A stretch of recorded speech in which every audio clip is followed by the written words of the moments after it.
Jack Curran, Dave Gavitt, Terry Holland. Terry Holland.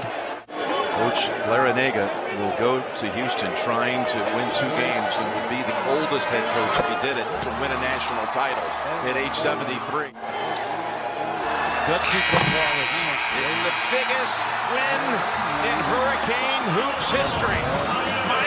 In the rain, going back to Houston, Houston, Houston. All right, folks. The great Dean Martin said, "Going back to Houston, Houston." That's from his classic album in 1960. He wrote a song about, sang a song about Houston. That's where the Final Four is, and that's where Jim Larinaga is going back for the University of Miami. Because I think back in 06, Adam, he took George Mason. I think George Mason played down there, and yep, Houston. actually, it was on He's going back to Houston. Yeah, actually, so it was kind of a coincidence on Sunday's date a few years ago. Coach Larinaga won and took George Mason to the Final Four, and then now here we go again. Exactly. It's the only team it's called now. Chris is called. We all know about the Miami Hurricanes on the football field, on the baseball diamond. I guess we can now say the Miami Hurricanes are a basketball school. Well, do you want? Okay, I want to ask you that debate. We got to talk about that. I feel okay if you say Miami, okay, before basketball, before everything else, what comes in your mind when you say the University of Miami? The football team, right? Because you think of Jim Kelly, you think about the badass team in the 80s that basically tormented, Brian Bosworth, and the smoke and all that stuff, and the Orange Bowl and the but they lost their swagger. It hasn't been that way. It's been they don't have their home. They don't have a home stadium anymore. To me, I think Miami should go back. The Hurricanes should go back to the where the Marlins play. So what if they play at home? Yeah, that's where the old Orange Bowl used to be. That's true. It goes to the Orange Bowl is still on that premises. If you hear, you hear, the Hurricane. Don't forget about the Miami Hurricanes baseball program. Yeah, we're talking about the baseball team. They were good with Jim Morris. Jim Morris was a very successful coach down there in Houston. Our good friend Towson, the manager of Towson baseball, Matt Tyler, came from the University of Miami. Yes, he did. Yeah, he was a very good power hitter. Be down there in the spotlight. Hope he's doing okay today. They were playing against Coppin State this afternoon. Yeah. So we'll see how we'll check up with them a little bit later. We'll do an update. But we're going to have a great show. It's Final Four week. This guy was busy all last weekend with Zoom calls and talking to coaches and got myself on TV. Last year on Saturday, got myself on the television. With Gonzaga getting blown out by UConn. So coming up at 7:45, we were trying to get a hold of somebody special tonight, but I guess due to just due to what he's bowling in the Masters in Detroit, we'll try to get him another time. But that's Jason Belmonte, who Belmo, who is right now leading the Masters. There's another story. 3 weeks ago, Adam, we thought that guy was gone. Yep. Yeah, later, Jack, have a nice day. Back up your pags, go back to Australia. I'll see you on the senior tour. And look what happens now. It's called he ran the gauntlet. In the TOC. Yeah. He attack it, and now he's right. The U.S. For the viewers that may not understand, the USBC Masters is one of the hardest tournaments to win.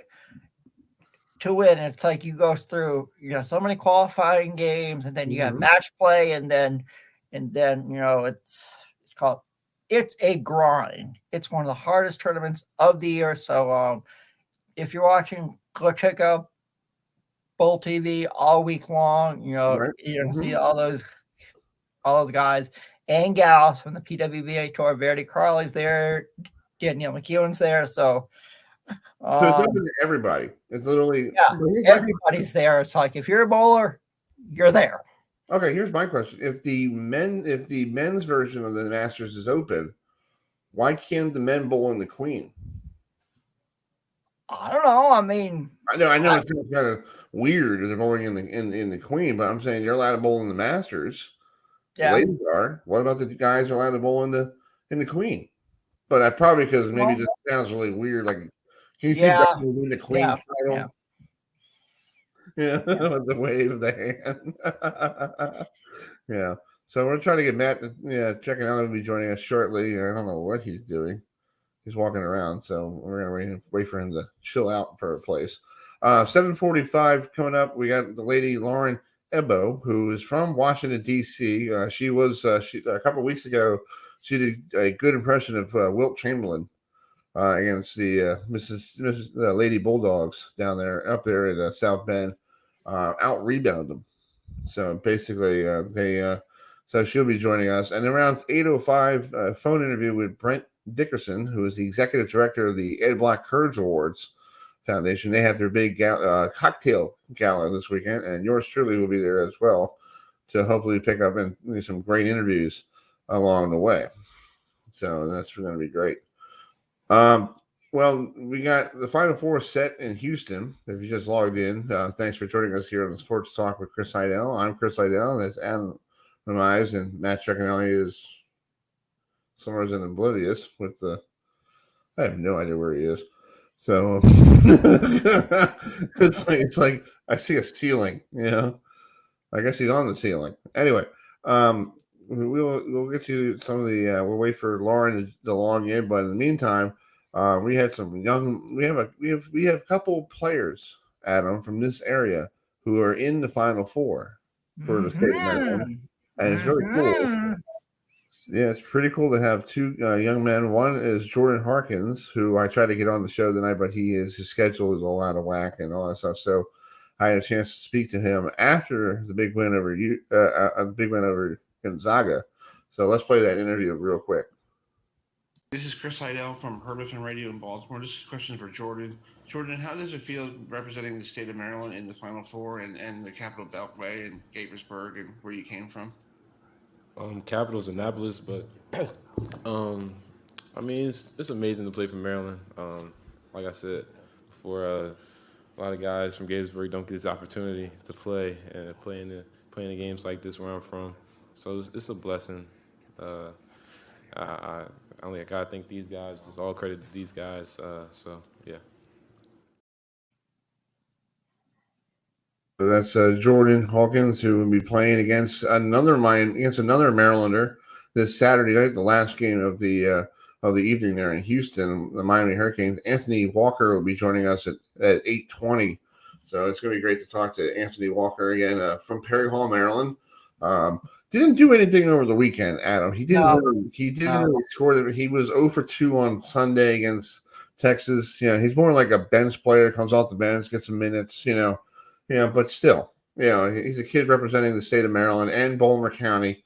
So if anybody else from the Perry Hall area, Nottingham, that's what they call it. Perry Hall and Nottingham. That's what they it's a weird thing, dude. They call it Perry Hall. Like you think about the second game, you can sort of say it's an old school Big East matchup, because Miami used to play in the Big East Conference before going to the ACC, and now UConn is in the Big East, and it's like out of all the teams that were in the NCAA tournament, I don't think anybody would have thought one semifinal we would have Florida Atlantic out of Boca Raton, Florida, going up against San Diego State from San Diego, California, and then obviously UConn in Miami. When the brackets were released, people thought we would see Alabama or Purdue, but no one seeds for the first time in a long time. So it's like it's fascinating. Heavy favorite has to be UConn. they're the most experienced team, out of all of them. So, I guess. Yeah, he was. Yeah, and it's fascinating with the Final Four. My brother Will was telling me, he talked to me the other day, and he goes, "Who picked that Final Four? Must be feeling like golden right now." You must. Yeah.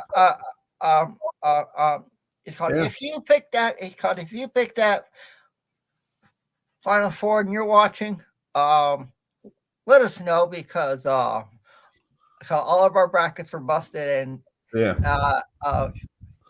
hey Matt, has this been the craziest Final Four that you can remember?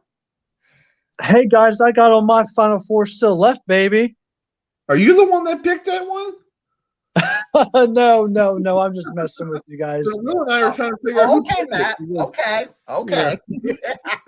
I'm just pulling all of your chains, but I want to know who really did pick it because if you really had that Final Four, there's actually quite a lot of people that did pick it because they did lots of brackets and like the ESPN bracket challenges and all that kind of stuff. So a lot of people did because there's millions upon millions. There's countless millions of brackets out there, but yeah, so Adam, so what you were saying a couple minutes ago, this is the first time in the history of the NCAA tournament there is no number 1, number 2, or number 3 seeds in the Final Four.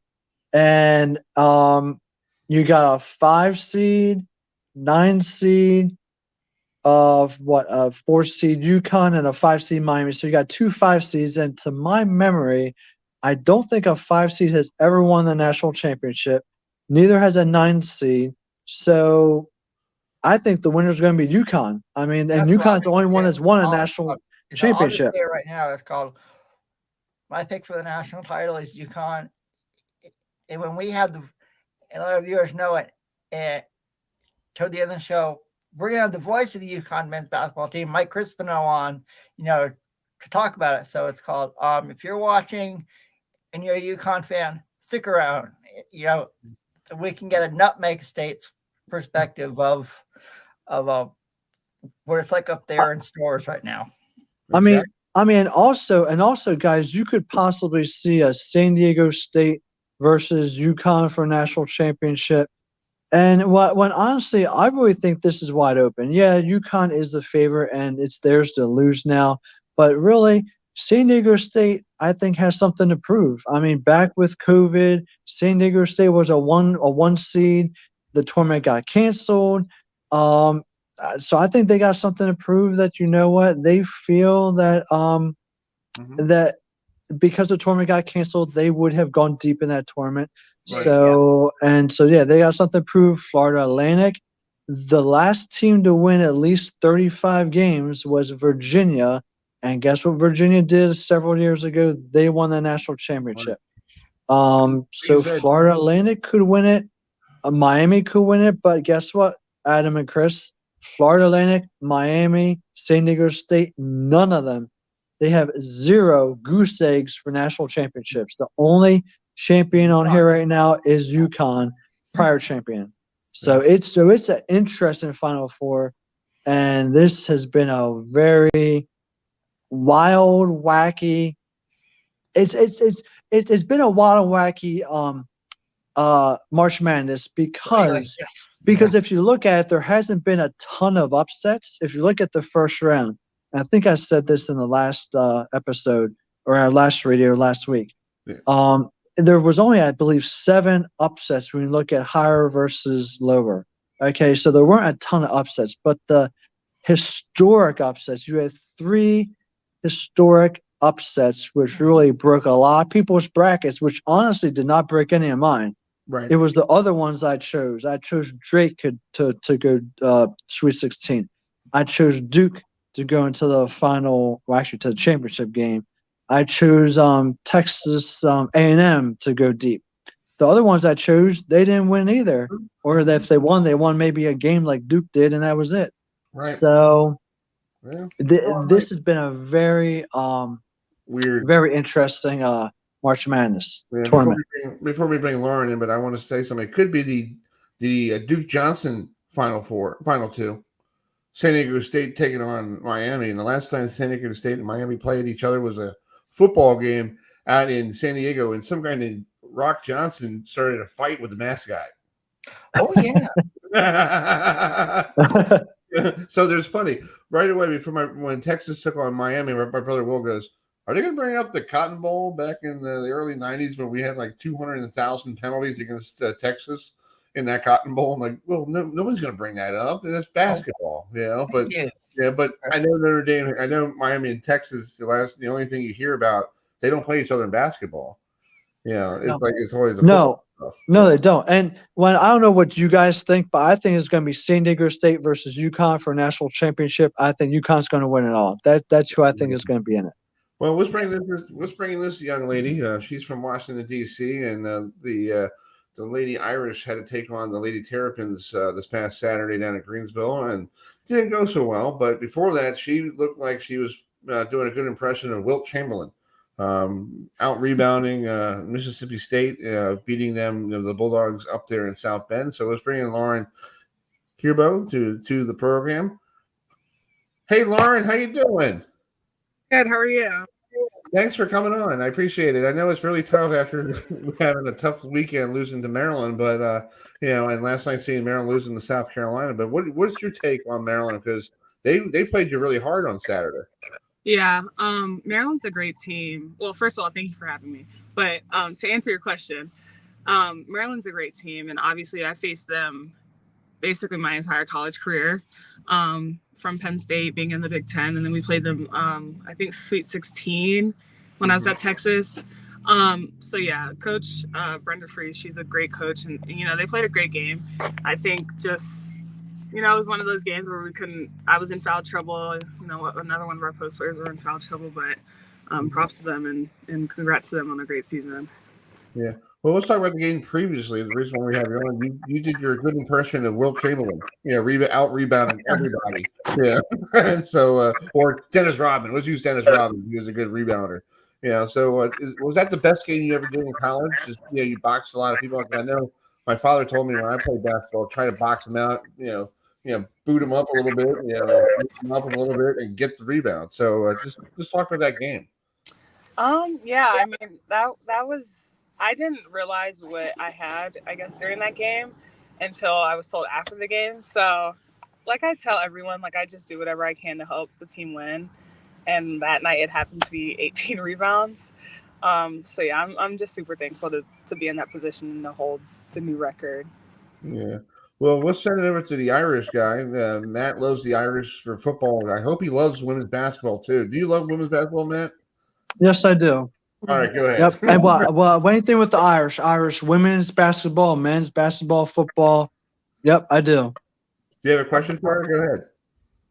Yes, I do. So Lauren, congrats on the season and getting as far as you did. I was hoping to see you guys go a little further. But what did Maryland do that really prevented your team from scoring more points? I just think their interior defense, and their pressure, just in general, their press, and then their pressure on the ball. We had a lot of turnovers. I'm not exactly sure how many we had, but that the press really got to us, and the pressure bothered us, and I think that's one of the main things that prevented us from really attacking on the offensive side. Yeah. And then what are some things you guys could have done as a team to possibly pull it out with a victory? I just think our defense had to be better because Maryland's a high-scoring offensive team. And whenever you play teams like that, you have to bring your A game on defense. I think the first half we brought it, and it was very close, and our intensity was up. But second half we kind of fell apart. And then just one more question. Knowing that Diamond is an explosive player for Maryland, was there like a plan to really kind of defend her more than other players? Yeah, I mean it's hard because Maryland has a bunch of shooters, so it's hard to kind of go double her because she can just kick it out to the shooters. But yeah, our game plan definitely was to kind of make it harder for her to score, which we did in the first half. And then second half, we kind of got in foul trouble and kind of threw things off. So Yeah. Adam, you got a question? Yeah, And that actually first of seemed all, to be Maryland's thing was that every like I went down to the second round and like Maryland when Diamond stuff they had like a kind of like a minimum for like a first half, but then the second half they really kicked it up.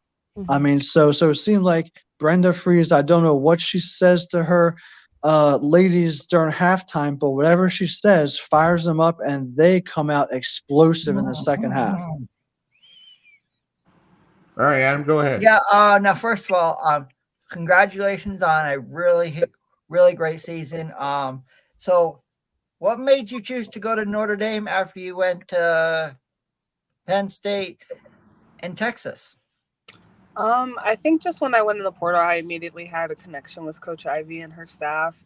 And then when I came on a visit, the girls were really welcoming, open arms, and it just seemed like the place where I wanted to finish my collegiate career. And what was your take on playing in the Bon Secure Wellness Arena in Greenville, South Carolina? Because I've actually seen Carrie Underwood play there in a concert, and that arena is a very, very nice arena down there in Greenville. So did you enjoy playing in the Bon Secure Wellness Arena this past weekend?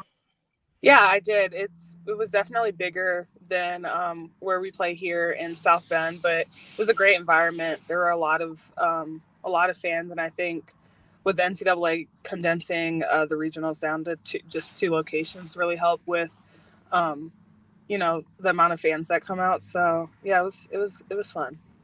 And if you ever get a chance to go explore Greenville, South Carolina, Lauren, it is a very beautiful city in the upstate of South Carolina. So I hope you get a chance next time to do some exploring, because there's a lot of really good restaurants down there. And so hopefully next time you can do some sightseeing. Well, thank you. In Greenville. Thank you. You're welcome. Well, Lauren, what are you going to do now after your basketball career? What's the future plans for you? Are you going to go into the profession, or are you going to go coaching, or go to the WNBA? Yeah, so I entered the draft. So okay. I kind of, playing professionally never was my biggest dream, but thankfully I've been put in the position where I have the opportunity to. So I'm going to take that route, possibly get into coaching, and just kind of see where life takes me, I guess. Cool. That's cool. Hey, you could be a first pick for the Mystics. You go back home to DC. Yeah, go back to DC. Play with Ellen Deladon. That'd be cool. She's a very good player. Yeah, that's awesome. Well, I appreciate you coming on tonight. I know we had some issues last week with Zoom and all that stuff. I apologize for that, and and hope everything works out. And keep in touch. And if you get drafted, we'll come down and see you in DC. Well, thank you guys so much. All right, talk to you soon. I see you. Yeah. All right, that's Lauren Elbow, who from Washington D.C. Fighting Lady Irish. Lady Irish. Yeah. Are they the Lady Irish, or this should be just called Notre Dame women's basketball, right? I think they are. Lady Irish. I mean, yeah. Okay, because I'm thinking the only person I'm thinking about women's basketball at Notre Dame is Muff McGraw. That's all I know. Yeah.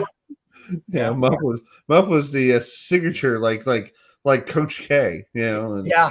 Oh, that's Muffet McGraw. She was very nice. Matt and I met her a couple times down in Greensboro, and she was there. Yes, we did. Matt had a great conversation with her afterwards. I was like, cool. I'm talking to players, and he's out there talking to the coach, having you exchanging recipes, Yes, we were. We were having a good conversation. Yeah, she told you about the best dining spot in Greensboro. Yep. And I will say there's a lot of good. There's a lot of good places to eat in Greensboro. So, North Carolina. One thing North Carolinians are known for is our barbecue. So there's a lot of really good barbecue restaurants in the eastern part of North Carolina, as well as here in the mountains. So I can vouch for that. That's cool. That's awesome. 7:55 here on the program on a beautiful Tuesday here in the Baltimore metro area, or down in good old Asheville, North Carolina. Hopefully you're having a great week. I know Tuesday we got done last watching women's basketball. South Carolina taking on Maryland, and I really think Brandon Freeze, she needs to go get some big ladies. Yeah. I think they were dominating the first quarter, and then there was a controversial call that I don't know if anybody saw this. It was a very controversial call. Let's go to the. Let me bring it up here if I have it on. Yeah, I do have it. Hold on a second here. Did I download it? I think I did. Hold on. Anyway. Controversial call, but like we say all the time, why do you let the refs ruin your game? No, that's true. Yeah, Well, why do you let the refs run your ball game? So let me download this real quick. Okay, here's the let me pull this up. Yeah, we'll talk to Brent Dickinson from the Ed Black Cordial Awards in a few minutes here. All right, so let's bring this up. You make the call here, Matt and Adam. All right, let's play this. This is a very short clip I found on YouTube. Okay, so this is from last night, second quarter between South Carolina and Maryland. Here it is.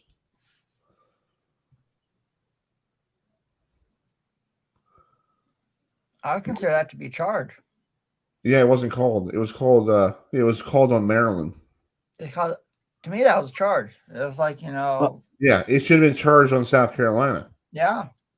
That changed, that changed the whole second quarter. Yes, it did. And Brandon Freeze played backup, ever since then. Wow. Yeah, crazy. Speaking of Maryland, they lost to South Carolina, and last night Herb FM Radio had their wonderful microphones down in Greensboro, South Carolina. That means my phone from the here at our office. But we talked to Diamond Miller. I asked her career is over at Maryland, and what a way to finish your career with a tough loss. So I asked her after the game, what is your plans after? I know you got to take a couple days and a couple weeks to think about it because you don't want to do anything. And this is her answer from last night. Zoom, Chris, go ahead.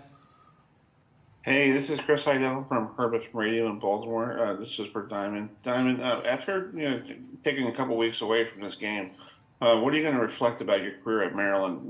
What's the greatest points and all that stuff?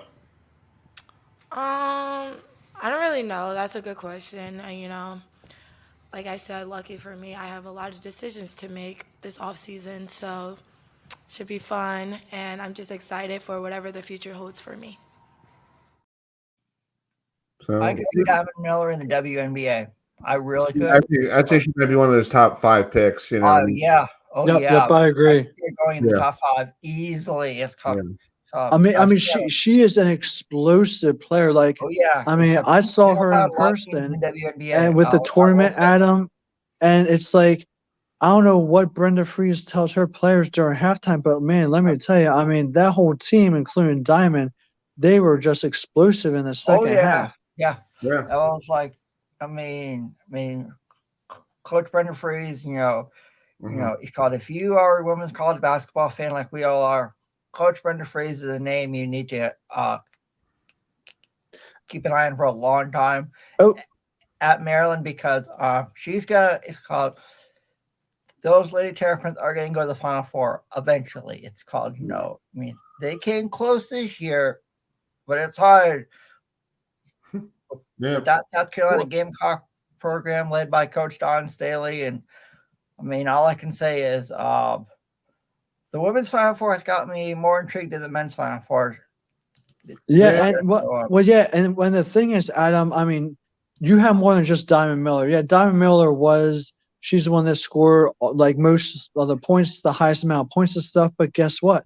You have other players on that team that can score in double digits as well, and that's the thing that really made Maryland a dynamic team. And Brenda Freeze and the Maryland Terps are going to be in the tournament and going deep for a long time because they got a quality team with quality players, and they play as a team.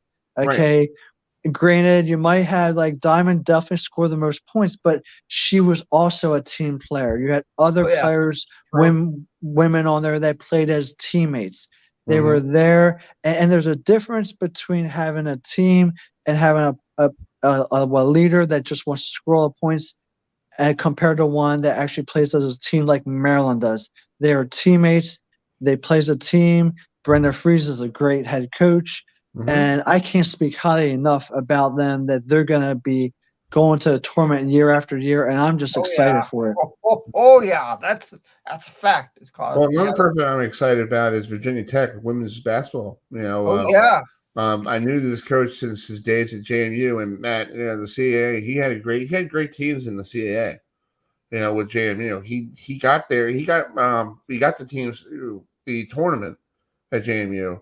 But they didn't get farther than, I want to say, the second round, maybe. I think one year they got to the Sweet 16. I don't think he went to the Sweet 16. I got to look into that. But now he made it all the way to the ladies' Final Four in Dallas. He takes on a very tough LSU squad with Angel Reese, who basically is turning into Michael Jordan. The most double doubles in SEC history. Yeah. Let our viewers know, Saturday night, make sure you get enough snacks and enough, or Friday night, make sure you get enough snacks and drinks, because you're going to be glued to your TVs this weekend for the Final Four. I mean, those two semifinals down in Dallas, they could go down in the wire, because all four teams can score. All four teams have quality players. So get your snacks ready, get your drinks ready, because those ladies can play. I don't care what anybody says. Those ladies can play, and play just as hard as the guys. Right. So, and when Adam, you bring up something really interesting, because you said that you're more interested in the women's Final Four than the men's, correct? Yep, that's right. Okay, so it'll be interesting to see the TV ratings for the men's Final Four, because this is, and like usually you see the blue bloods in there.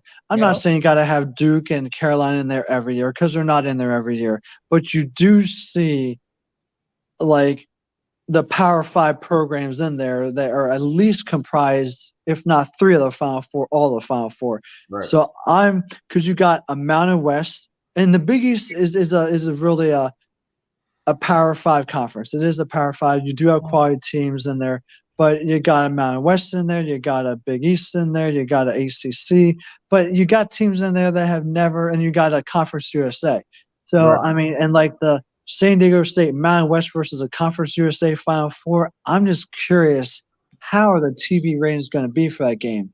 I mean, I'm thinking the TV ratings are going to be much higher for the UConn versus Miami, because you still got a Big East versus ACC, which are two Power 5 conferences, compared to the Mountain West versus the Conference USA. And I mean, the thing is, like, even if you had a team in there from the CAA, okay, like if you had College of Charleston in there, I think that you would have got much higher ratings than you would with the Conference USA team versus a Mountain West team. And I just don't think the ratings are going to be high for that one Final Four game.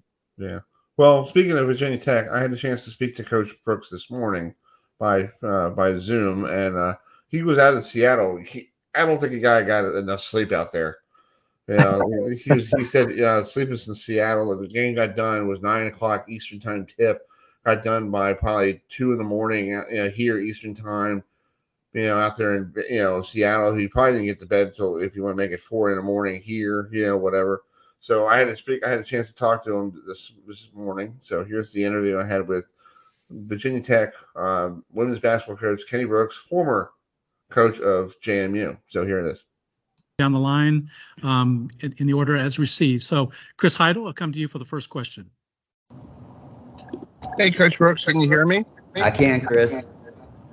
Hey, congratulations on making it to the Final Four. I followed you since your days at JMU and all that stuff. So, just talk about this year with your team. When did you know that you had a great team? When did you see them all come together? This summer. I knew we had the talent this summer, and watching them and how quickly they were starting to gel. They weren't a cohesive unit during the summer, but we knew we had the makings of it just because we had so many mature kids. And then really we hit our stride, obviously with the winning streak. But when we lost to Duke, we learned a lot about ourselves. You know, there was no yelling in the locker room after that game. I told the kids, let this sting. We'll get another opportunity to play them. And I said, don't let it bother us. I said, let it kick us forward.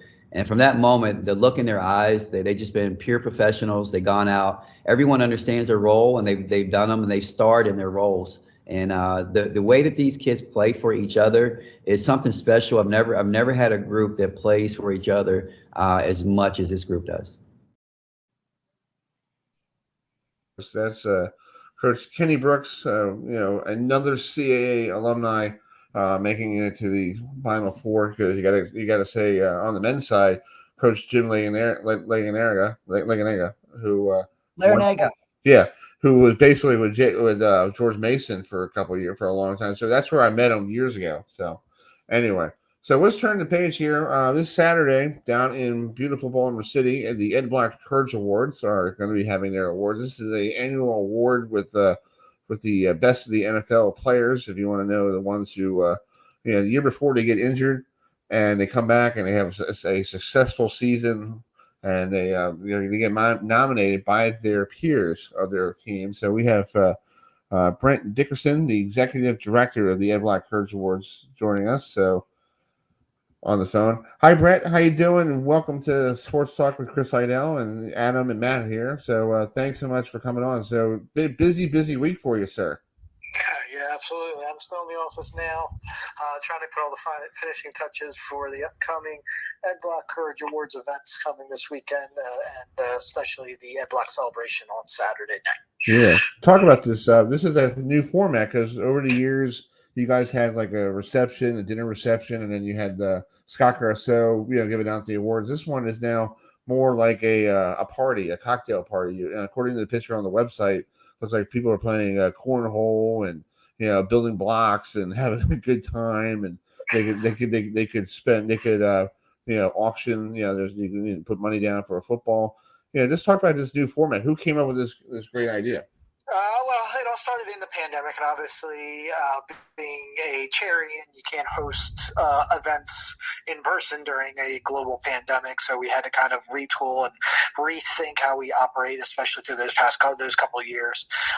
We were able to do a lot of things online that was able to still help us raise some funding and try to get some awareness out, but we were excited pandemic last year, but still a little nervous, unsure of the temperature of people wanting to get into a room with 1,000 other people seated right next to you. And so we started kind of running through some ideas, and I kind of developed this plan where we could still do an event, but we also don't have to stuff everybody into one big room. We can make it a little bit more open flow. Hopefully a little bit more people were comfortable with that. And it turns out last year, everybody just was overjoyed with how the event went. As you mentioned, it's a completely different format than we've ever seen. Different than most other galas that you would ever go to. We don't have a sit-down, 2-hour program and sit-down meal. Now we're more open flow. People are walking around enjoying themselves. They get the chance to meet the players, and they're walking around.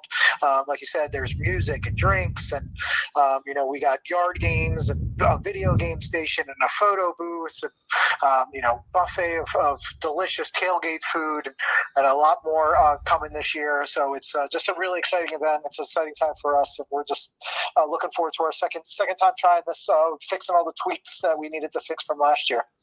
That's cool. Yeah, I was looking at the roster today. You got Marcus Peters from the Ravens joining. Hopefully they're on Saturday. Plus Josh Jacobs from the Raiders. Las Vegas Raiders. I still call them Oakland. I can't say Las Vegas. To me, it's like, really. Yeah, yeah, it's not good right now. But and then you got Jacksonville with Travis Etienne, who I cover a lot of the ACC back in the day, and he was such a powerful running back at Clemson. Now he's with Jacksonville, and then some other guy who won a Heisman Trophy, Jameis Winston, might be there on Saturday. So that's pretty cool. You got some of the big people that on this roster. Yeah, I mean, it was a great class, and it's always a great class when it comes to that block. And it's, we get to learn a little bit more about these guys, and you get to learn that, I like to say we get the good guys. It's the guys that are voted on by their teammates to win this award. So that's what really makes it so special. And it's for coming back from adversity, being an inspiration, being a role model, and, being of community service as well. So we get the good guys when I say that. But, it's always fun when you start, getting that list coming. And obviously Marcus Peters will be there this weekend, as well as Philadelphia Eagles legend Brandon Graham. I'm a diehard Eagles fan, so that's probably the most exciting thing I'll do all weekend is just get a chance to give him a big hug and say thank you for 2017. But Travis Etienne, Brian Robinson, just some amazing stories as well. Max Williams, once Baltimore Raven, will be there and talking about all the struggles he went through. And his dad will be in attendance, and his dad won the award for the New York Giants, Brian Williams, back in 1997. So a really cool tie in there. So just again, a really fun night, and we get to meet the players as opposed to watch them on stage, which is really what makes the big difference this year. Yeah, I'm looking forward to it. It's going to be cool to walk around and just get a chance to see Michael Gallup, the guy from the Cowboys, wide receiver who I think I had him on my fantasy team this year, so I need to speak to him about getting some more points for me. But it's great that these people are making the time to make a trip to Baltimore. I know a lot of them have families, a lot of them have stuff to do going on. Some of them have other commitments, but they always find a way to come to Baltimore for the weekend and hang out with people here, and you guys are excited about it. Yeah, and it's a credit to not only just the players, but the athletic trainers. That's our main lifeline through the entire NFL. So we actually go through the athletic trainers for anything, for everything. They're the ones that actually put together the voting process for the players to vote on their recipient to win the award. They're the ones that coordinate with the player, explain kind of what we're doing and why it's important to come, and then also working with us on helping us raise some donations and things like that as well. So without the athletic trainers, none of this is possible, and we always have to thank them. Just overwhelmingly appreciative of everything they've ever done for us and continue to do for us for 45 years. It's one of those things. It's kind of a don't miss event, and that's my goal moving forward. Is that we want these players to kind of see what we're doing. We're having a big party on Saturday night. Everybody's having fun, having a good time. That's cool. But the most important thing we're going to do all weekend is actually go visit the kids at St. Vincent's Villa, which is the Baltimore Ravens Courage House. It's a residential treatment program for victims of child abuse and trauma. So when they go visit those kids, that's where they get the impact. They get to see what the foundation's doing, the kids that we're supporting year round with raising funding at these events like these. And one added touch, and we started this last year, another change that we made last year that we're going to stick with is, we're not doing the formal trophy presentation on our stage anymore. So where do we fit that in? Well, the kids at St. Vincent's will actually be presenting the awards to the players as the final touch before we lead into our community outreach. And it just makes everything come full circle that the players, are a reason why we are able to do what we're able to do, the partnership with the NFL. But it's all about the kids in the end, and the kids and the players on stage together, with the kids presenting the award is just, it's a very emotional, very touching moment for everybody. So it's just the appropriate way to kind of finish off our weekend with these guys, and they always go back so appreciative, and they always talk to their teammates about going and things like that. So it's always been helpful. Yeah. Adam, you have a question? No, first of all, I was also looking at the roster, and a couple of players that came to mind. One is Tre'Davious White from the Buffalo Bills, and one from here in North Carolina, J.C. Horn of the Carolina Panthers. So tell us about how each player from each team gets selected. Oh, absolutely. So, unfortunately, JC will not be in attendance, and he really wanted to be, But we had a long talk about it as well. I got a chance to interview him a couple of weeks ago, and luckily for him and his girlfriend, who is playing for South Carolina women's basketball. Oh. So he reached out a couple of weeks ago, said, I'm probably going to be at the Final Four. He predicted it. He called it. They're there. They're probably going to walk away with the national championship as undefeated champions. So legit excuse. And it happens time to time with the players that come in. They always have some things going on. This is their off season as well. And sometimes they have things that are planned and sometimes stuff comes up. But we're really glad that we got a vast majority of coming. So the whole process starts in September. We will send out our ballots to all the athletic trainers across the league, kind of giving them a little bit of instruction, but most of them have been around long enough to understand what we're doing. They actually administer the ballots at some point in the season. Each team does it at a different point, where the players will vote on the teammate that they think represents courage and inspiration throughout their season. Ballots are totaled, and then we have a recipient within the next couple of days. They send us over the announcement. We wait for the teams to announce their recipients, and then we're excited to kind of get in touch with them and get the ball rolling on everything that's coming up, including our in-person events as well as our digital content. That's cool. That's awesome. Well, Brett, we got to let you go because I know you're a busy guy, and I know you want to get home and have a nice, peaceful evening with your family and all that stuff because you got a busy week. Chris, can I just ask him a quick question? Go ahead, Matt. Go ahead, real quick. Okay, Brett, a quick question. Courage, compassion, commitment. How do these players go ahead and resemble that? Well, the courage part comes, obviously, a lot of these players are coming through some kind of adversity. So whether it's coming back from a serious injury, some of them have family issues. We can go down the list. A famous one from years ago, Devin Still and his daughter Leah, and the cancer treatment that she was going through. Eric Berry has one. There's been so many. Marquise Goodwin won the year that he lost his child and scored a touchdown the same day or the very next day. So there's just these amazing stories. It's all about courage. It's all about looking at these NFL players, not just as NFL players, but as role models. And that's what we're excited about, is that we get the guys that are the role models. Compassion has to do with what they're doing in the community. All these players, you go down the list, and we do the research. We ask them to give us some information on what charities they're supporting, and the list just keeps growing and growing and growing every year of what kind of charities these players are giving back to, how they're getting involved. A lot of them get involved with children, which we absolutely love as well. And then the commitment is just a year-round commitment, whether it's on the football field, off the football field, working with the foundation, helping a different charity, whatever it can possibly be. They are committed to being the best person they can be, and be a true role model that we can kind of shine light on some of these kids that are going through some struggles that we work with across the country and say, hey, this guy went through this, and now look at him. He's able to make it through it. You can do it too. So that's really where the 3 C's of the Ed Black Courage Award come from. That's cool. That's awesome. Well, Brent, I hope to see you Saturday. Get some rest. You'll see me. I'll probably be a blur, but just wave high, and I'll try to shake your hand as I'm running by. All right, Brett. Thank you so much, and we'll see you Saturday. All right, thanks. I see you. Bye. All right, folks. That's Brent Dickinson, the executive director of the Ed Black Courage Awards Foundation. April 1st, down in the Renaissance Harbor Place Hotel. So we'll talk more about this a little bit later after the show, here on the program. So, beginning up to close to Anthony Weaver, our good friend Anthony Walker, time supposed to be on the show. So let me get him on, and we'll move Packy's taped interview afterwards.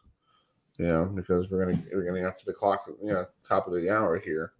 So what's your guys' take before I get Anthony here on the phone? What do you think about the Ed Black Courage Award? I think it's great. I like it. It's called. I think what Brett is doing in his entire staff. I give him an A+ and a round of applause. What do you think? What do you think, Matt? What do you think? Oh yeah, I think it's great. I think it's great for the community. Also, it's really great to see those players go ahead and show those 3 C's: the courage, compassion, commitment, and it's really great that they give back to their community. It's also, I think, phenomenal to see how they've been able to change with this pandemic, to really go ahead and kind of pivot and do something different and be successful with it. Because I've seen many companies and organizations that have tried to pivot and do things that have not been successful, but the Ed Block Courage Awards has been successful with their different place and with the different venue, with different things they're doing. So, and I think overall it's just great for everybody. Yeah, I think, like Matt just said, it's great. And plus, what's going on today with the situation we had down at Nashville, with the horrible scene that happened, yesterday, and our prayers go out to the folks there in Nashville, and and they have to deal with gun violence. It's great that the kids are doing this with the Ed Block Courage Awards to show these kids that there is life in a positive way, and we all need love today. Yes, that's how we need do. it. Yeah, we all need love. So let's bring it. Yes. So let's bring in this gentleman. If you were watching we had him on last Tuesday at this time, or beginning of the show, but we had him on last week, and the Miami Hurricanes were rolling in to take on a very big Houston squad. And they knocked him off, and they took on a Texas squad on Sunday and punched their ticket to Houston. And we have our friend from Perry Hall, Maryland, who is live on the phone with us, Anthony Walker, the forward from beautiful Perry Hall, Maryland. So, Anthony, thanks so much for coming back on the program back-to-back weeks, because you guys are rolling into Houston. Of course. Thank you for having me. Yeah, so talk about that game on Saturday. It looked like you got on Sunday. You guys were excited. When you got with that final buzzer, it looked like you guys were partying on the center court, and Coach L was like, "Hey, how you doing? Nice to meet you." Being respectful. Yeah. Of course. He's an all-time great coach. His wins, his numbers, his accolades speak for itself. But during that final buzzer, just being able to make school history for the second year in a row, because this is the first time that the program has made it to the Final Four. It was just a once-in-a-lifetime feeling, and to do it with of course, your brothers that you've been in the weight room with all year, the gym with all year, it just makes that moment even more special. Yeah, so let's talk about that game let's talk about the game on Friday night. Houston, they were the number one seed. You guys rolled, went to Kansas City, and you were basically the underdogs. And I guess you love being the underdogs, because you knocked them off, and your team took over in the second half, literally took over. You're pumping threes from, I think you sent one to St. Louis, one to Kansas City, the suburbs. It was like you guys were on fire. Is that something that you guys have been doing all year? If you get somebody one of your players, Wong, or one of your players, get fired up, you guys get right in the groove. Yeah, and a big part of that is Nigel Pack. All year he's been lights out from three, so he hit 7 threes that game, and that really kickstarted and juiced up everyone else basically. So when you have a good attitude, it's contagious. So once he started hitting, and once we started seeing him rolling, everybody started rolling. And that's kind of how our chemistry goes, and that's how it's been all year. Yeah. I talked to Coach L on Thursday, and I asked him about the DMV, and he was very happy to talk about it. He loves this area. Even his time back at George Mason, he tries to recruit in the Baltimore, DC area. And I guess you're one of those prized people that, he found. Plus, you had other people there on your roster. I think there's a couple others from this area. So I guess you got some kids from this area. It's great to be on that roster. Yeah. That's awesome. Yeah. Adam, you got a question for Anthony? Now, Anthony, we all know the Miami Hurricanes are a powerhouse in football and in baseball. So now, are the Miami Hurricanes a basketball school now? We like to think so, but just being known as one of the top collegiate athletic programs in the world is an honor. Whether that's baseball, whether that's football, it doesn't matter the sport. We're all rocking the same logo. We all represent the same university. So we're just happy that all of our athletics are shining in the brightest way. Yeah, you got to be happy with also the women's team. Sorry they didn't get a chance to beat LSU, but they made a run too. So it makes it looks pretty well that basketball right now is hopefully the basketball carries over towards baseball and football for next year. Of course. I'm hoping all athletics continue with this momentum we have rolling. I mean, it's always good to bring as many eyes to the university as possible. Yeah. Question: the Jordan Hopkins, the kid from UConn, who's from Gaithersburg. Did you get a chance to play against him before, or do you know him? I know a little bit about him because we've been scouting the team, but to be honest, I really don't remember if I played him. It was so long ago, to be honest. Okay, but he's one of those firecrackers. It's like he gets in a rhythm. He just throws 3-pointers, and I think he was the tournament MVP for that region. Yeah. No, he's a great player. I've looked into him a little bit now that we have him coming up, and yeah, he's had an amazing season. He's definitely someone we're gonna have to look out for coming up. That's cool. Matt, you got a question for Anthony? Go ahead. Yes, actually, I have a couple of questions, Anthony. First question is, what does this mean for you and your team and the university? First time ever being in a Final Four in college basketball. And the second question is, what are you guys going to have to do in order to beat UConn? Yeah, so I mean, just having the opportunity to play at such a high level is a blessing in itself, and just being able to show that Coach L is still young in his coaching years, and that he still has it in him, and just the team that he's built, and the players that we've become over the year, just all the emotions poured out when that final buzzer sound. It means the world to all of us. Everyone's playing well, and we're on a roll right now, so we just hope to keep that going. And for your second question, to be UConn, I think my answer is the same. We just gotta play Miami basketball. We gotta continue to trust each other. We gotta continue to trust the coaching staff and the game plan that he has put out for us, and just come out and play as hard and as good as we can. And whatever outcome comes that night is the outcome we can live with. Yeah. Well, Anthony, you guys got to keep dancing too, because it was funny to see Coach L dance on Friday night on TBS. Yeah, he looked like he was back in the '70s. I was looking at it. I'm like, wow, he must be one of those go guys in the '70s. With the hips moving. Yeah. He's singing the lyrics to the song too. He went to go back and get his phone so he can pick his song. It was a good time. Yeah, I think it was Commodores, and I think it's Commodores with, I don't know the name of the song, but it's the Commodores. So, hey, play anything, play Brick House, play, once tries 3 times a lady. No, that's the wrong one for the day. Just have fun. Yeah. Definitely he got some moves for everything. Trust me. Yeah, maybe you guys, when you beat UConn, have like a dance party in the locker room, and have Charles Barkley come in and see how he dances. That wouldn't be a bad idea. Yeah, we'll see that. Well, Anthony, it's great to have you on, and I know you're probably excited that you're representing Baltimore County and Perry Hall, Maryland, and all that stuff, and hopefully the folks here in Maryland should be appreciative of what you did. You're a bench player, but you come on and you help out. And you took Miami to the Final Four, and it's all good. Yeah, trust me, it's all good. Well, keep it going, keep the winning streak going, and if you guys pull off the miracle and bring home a title, would you like to come back on next Tuesday? We got to keep this thing rolling. This is a good luck charm here. Of course. Anytime you want to have me, I'll be glad to come on. I always enjoy our conversation. All right, buddy. Well, have a safe trip down to Texas, and stay out of the tornadoes and all that stuff, and hopefully you guys be safe, okay? Of course. Thank y'all for your time. Y'all have a blessed day. All right, man. Talk to you soon. Thank you. You too. Thank you, Anthony. All right, that's Anthony, our good friend from Perry Hall, Anthony Walker. Saturday night, 8:49 tip. Well, probably around 9:15 by the time they get done with the first game. Miami taking on. Miami's not even ranked. They will be when this is done. They should be ranked. Yeah. They'll be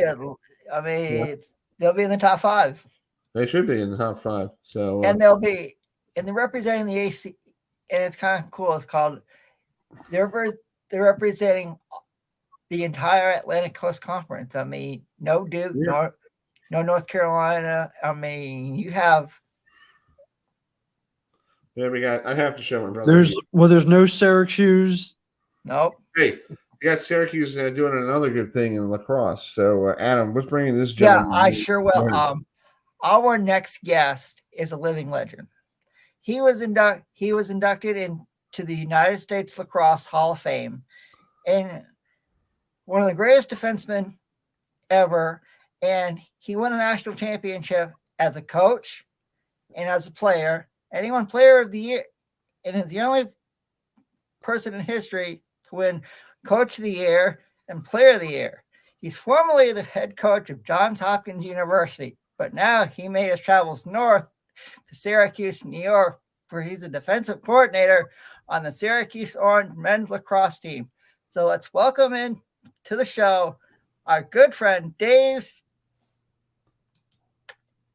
Pietramala. So Dave, Syracuse isn't ranked in the top 25 right now, but what was it like as the head coach of Johns Hopkins, because you won a national championship up there too, and what was it like? Well, first of all, thanks for having me. Nice to see you guys. Hope everybody's doing well. Yes, sir. You know what? It was a privilege to have the opportunity to be the leader of a program that I actually had a chance to play and be a part of. That's a unique and special opportunity. Not many coaches get the chance to coach and be a part of their program that they played with. So that was obviously quite enjoyable. And then to have a staff that were all players at the same institution that I was at, just again very unique and special.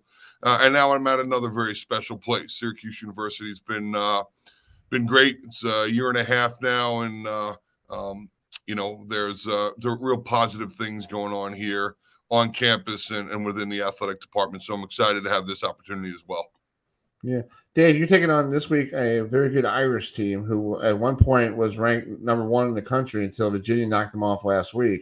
It's funny. It's Virginia and Notre Dame are playing back and forth, one of those back and forth things. So what do you see in Notre Dame? Because Notre Dame is basically, people don't realize Notre Dame lacrosse is very good. They think Notre Dame, when they hear Notre Dame, they think football. They think basketball. They think others, but lacrosse program is a very good program, and the coach there has been there for a very long time. Yeah, absolutely. Notre Dame's an outstanding lacrosse program. A lot of institutions are known for their larger sports, but Notre Dame has had a tremendous amount of success on the lacrosse field. Kevin Corrigan and his staff have built a program that year in, year out is extraordinarily formidable. They're well coached and they recruit very talented athletes. It's a destination institution. So young men that are talented lacrosse players and obviously want an outstanding education are excited to attend there. And we have them on Saturday. Watching them on film, I haven't had the chance to see them in person. We're not permitted to do that, but I've had the chance to watch a number of their films. They're athletic between the boxes. Like always, they're good defensively. They're very sound there. The young man in the goal, Entenmann, is, in our opinion, one of the better ones that are out there. I think actually he's number 1 in the country now in save percentage. And then offensively, while not very complicated, they're very good at what they do. They've got some big, strong horses in the midfield and 2 attackmen in the Kavanaughs that are quick, athletic, with tremendous speed and outstanding skill and high IQ players. And they couple those 2 with a really talented off-ball player in the young man Taylor inside. So offensively, I think they, their first 6 are as good as anybody's in the country. And then when you add to that their ability down the other end to get stops and get the ball into the offensive end, it'll certainly be a challenge for us as we step back into the Dome on Saturday afternoon. Yeah, I got to ask you about the Dome. Matt and I were up there for football.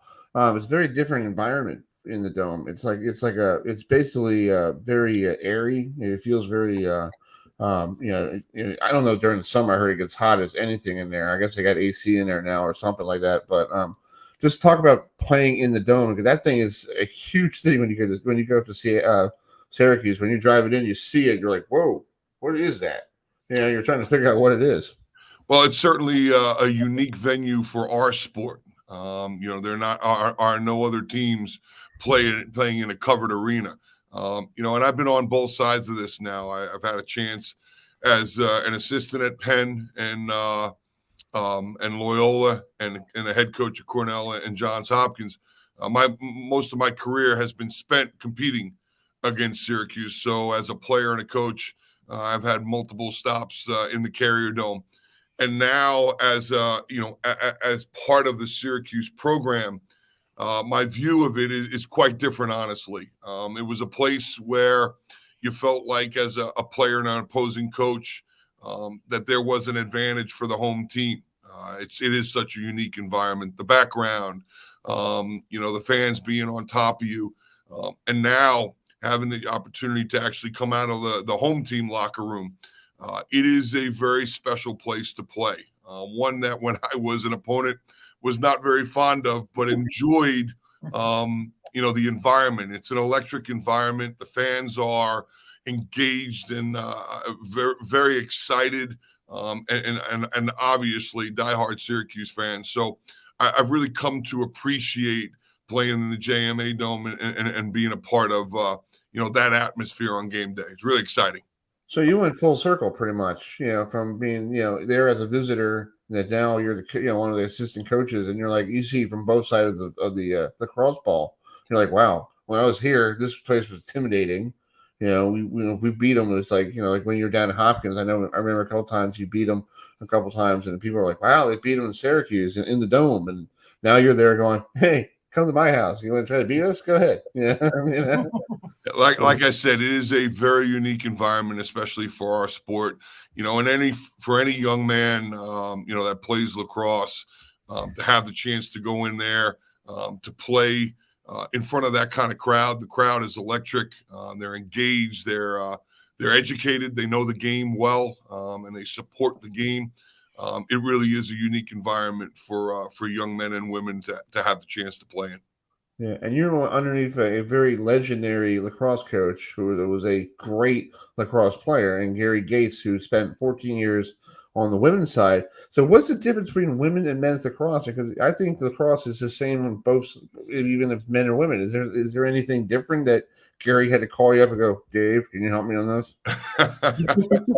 Well, one of the reasons why I took this position to work with Coach Gate is he's been a winner at every level he's been at, and in every sport he's been in, whether it's been women's lacrosse, men's lacrosse on the international level, or the pro level. Coach has been extraordinarily successful. So never anything wrong with hitching your wagon to a winner, and there's certainly a lot to be learned from a guy that is one of the greatest, if not the greatest player to ever play the game. So that has been a privilege. We've known each other for quite some time.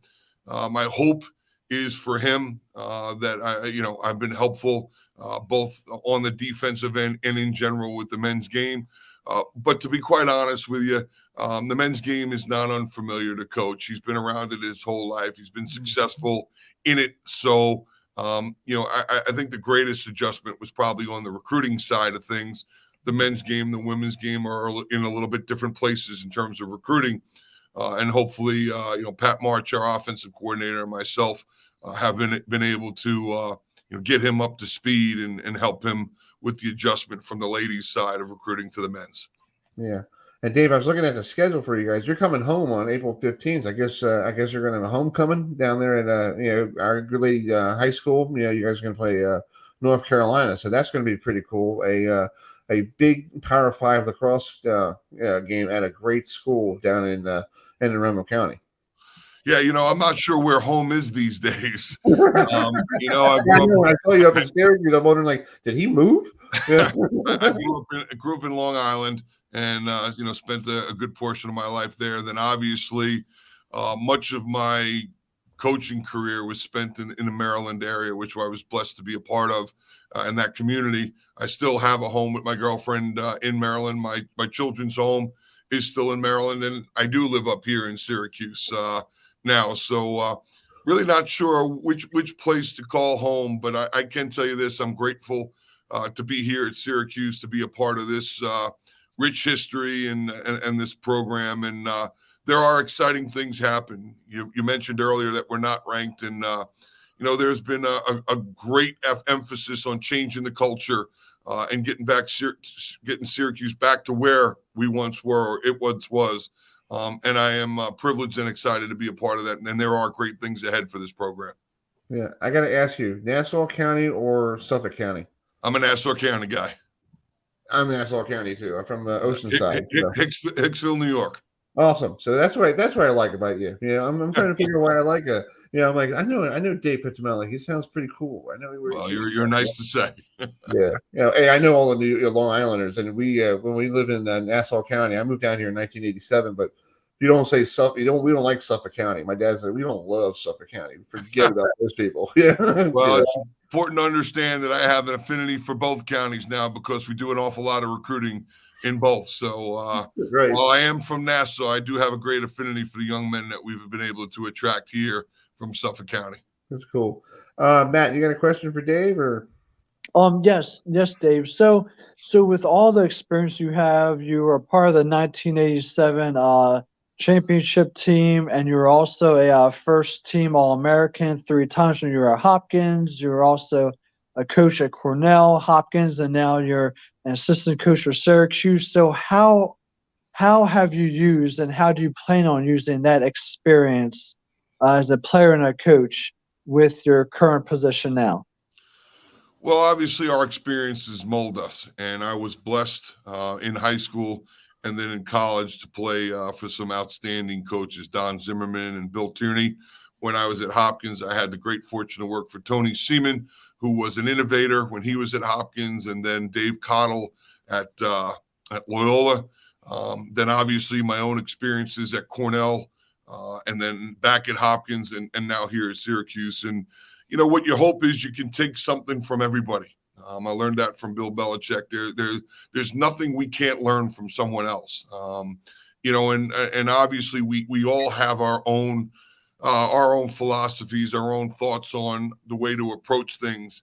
But I've been able to take the great things that I've learned from these other coaches and some great players that I've been around, and you take bits and pieces. And I hate to say we all, we're all a forgery in some way, shape, or form, but to sit here and have anyone say that everything they do is theirs and is unique to them, wouldn't be the case. We're all a product of the people that we've been around, the experiences that we've had, and I have to tell you, this has been a really unique experience for me being an assistant coach again.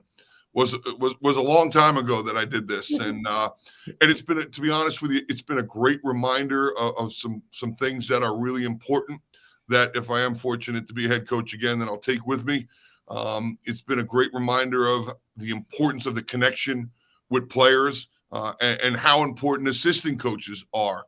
I always appreciated my assistants, but I've come to have an even greater appreciation for everything those guys did when I was a head coach. So it's, again, a unique experience now, but nonetheless, all those experiences that I've had are why I'm fortunate enough to be here.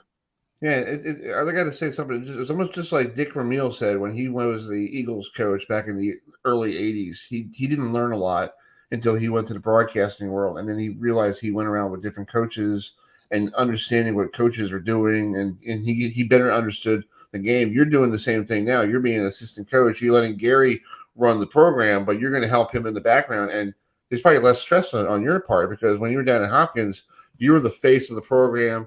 You had to do this. You had to go kiss the babies. You had to go to everywhere is around Hopkins because you're the program, and now you're one of the assistant coaches, and you're probably enjoying it because you don't have to deal with the heavy stress that you had to deal with. Well, stress and pressure are what you put on yourself and what you create. I don't think it's external. And to be frank, all the facets of this program are important to me. Now, that being said, there is something a little bit liberating at moments where you don't have to deal with certain parts of being a head coach. But those were parts that I enjoyed, I welcomed, and they were part of the position and, quite frankly, part of the privilege of the position.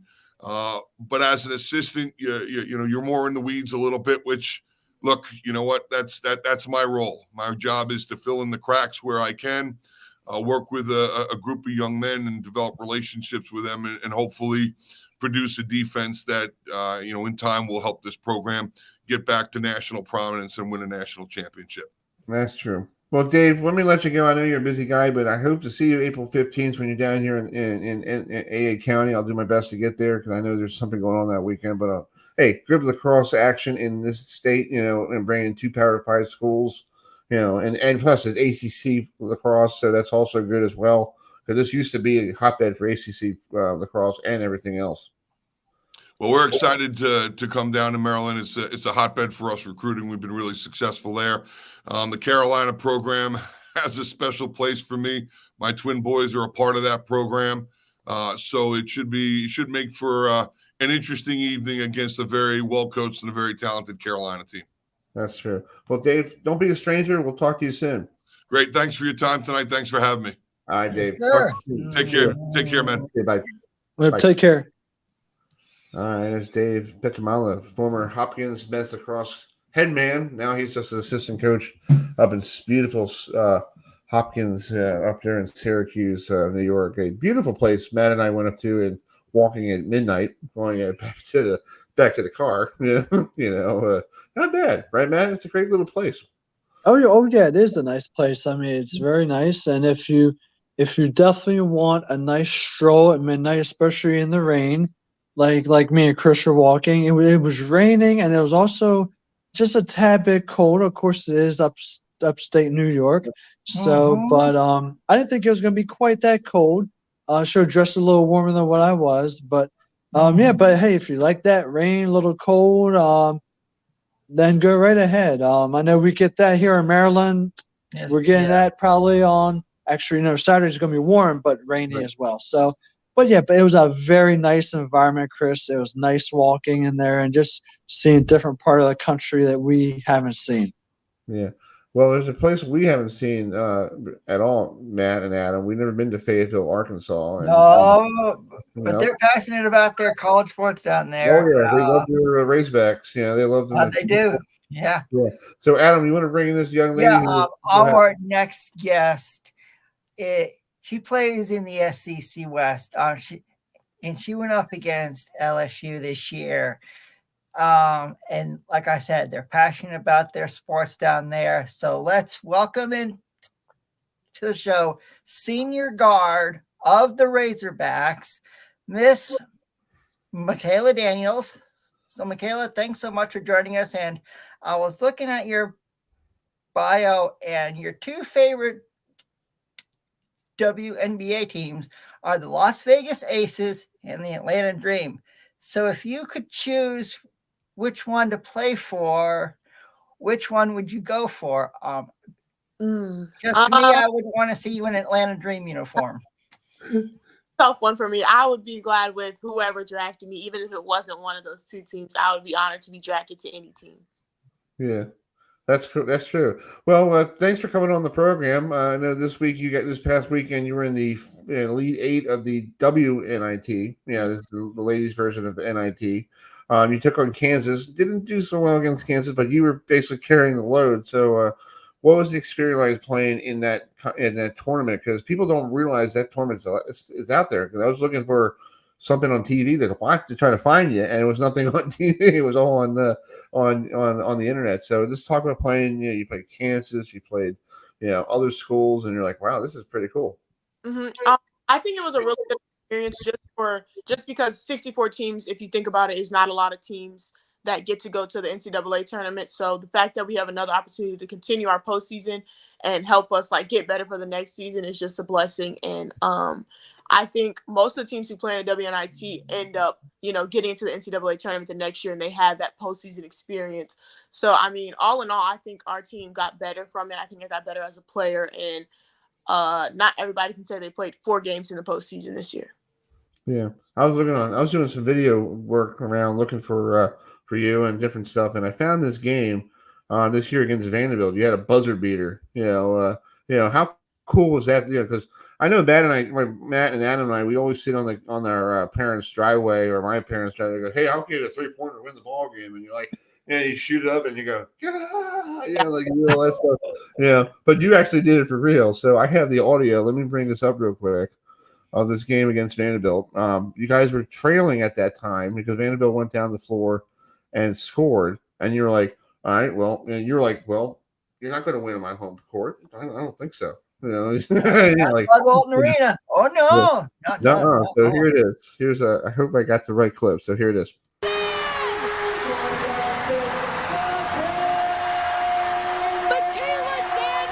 bakes in the three at the buzzer to give Arkansas the victory. Well, let's take a look at both baskets. An unbelievable series of events here at Bud Walton. Gerard hits the three right back down the court.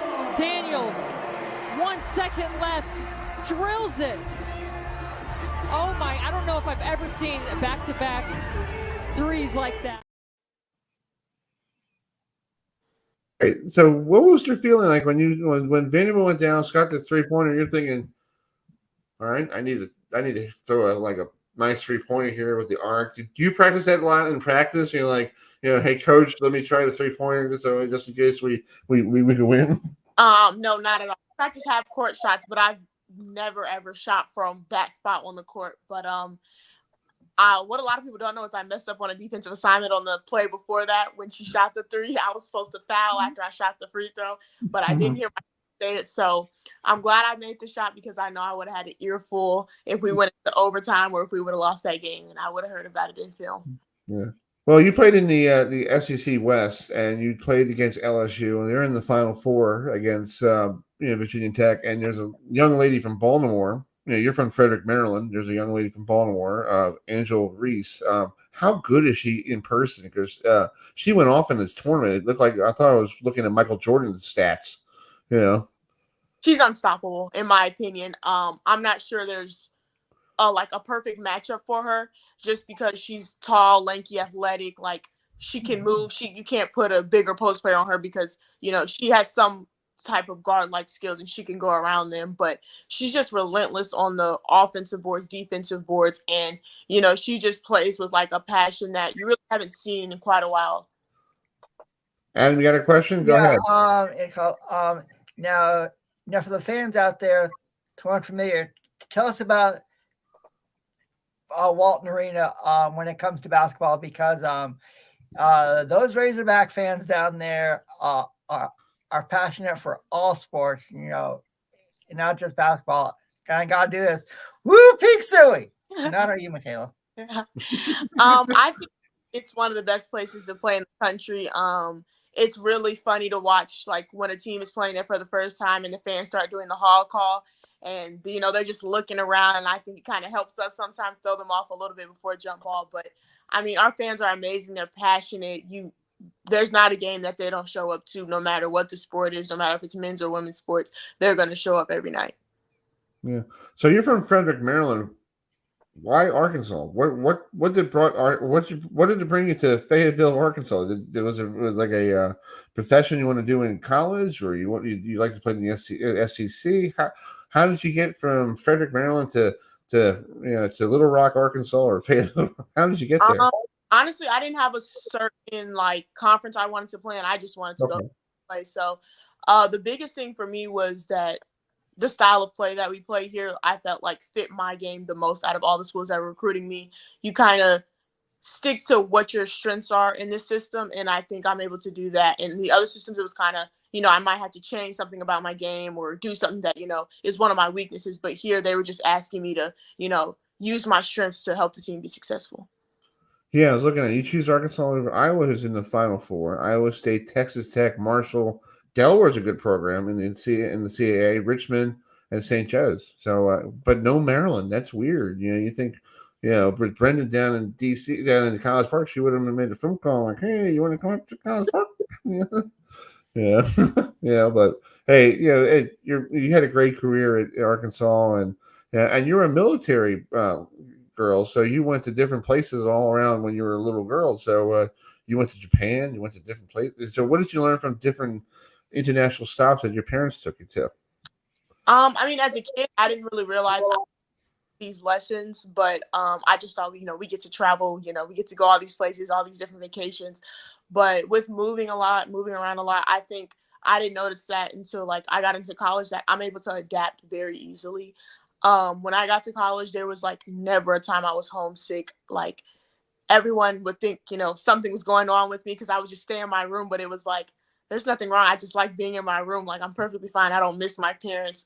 But I think like it's hard to adapt from high school level to being the best player on your team, maybe in the state, city, county, to being on a team with everyone who was like that in their city. So I think it just helped me adapt from translating my high school game over to college. I think that's why I've had so much success these past 4 years.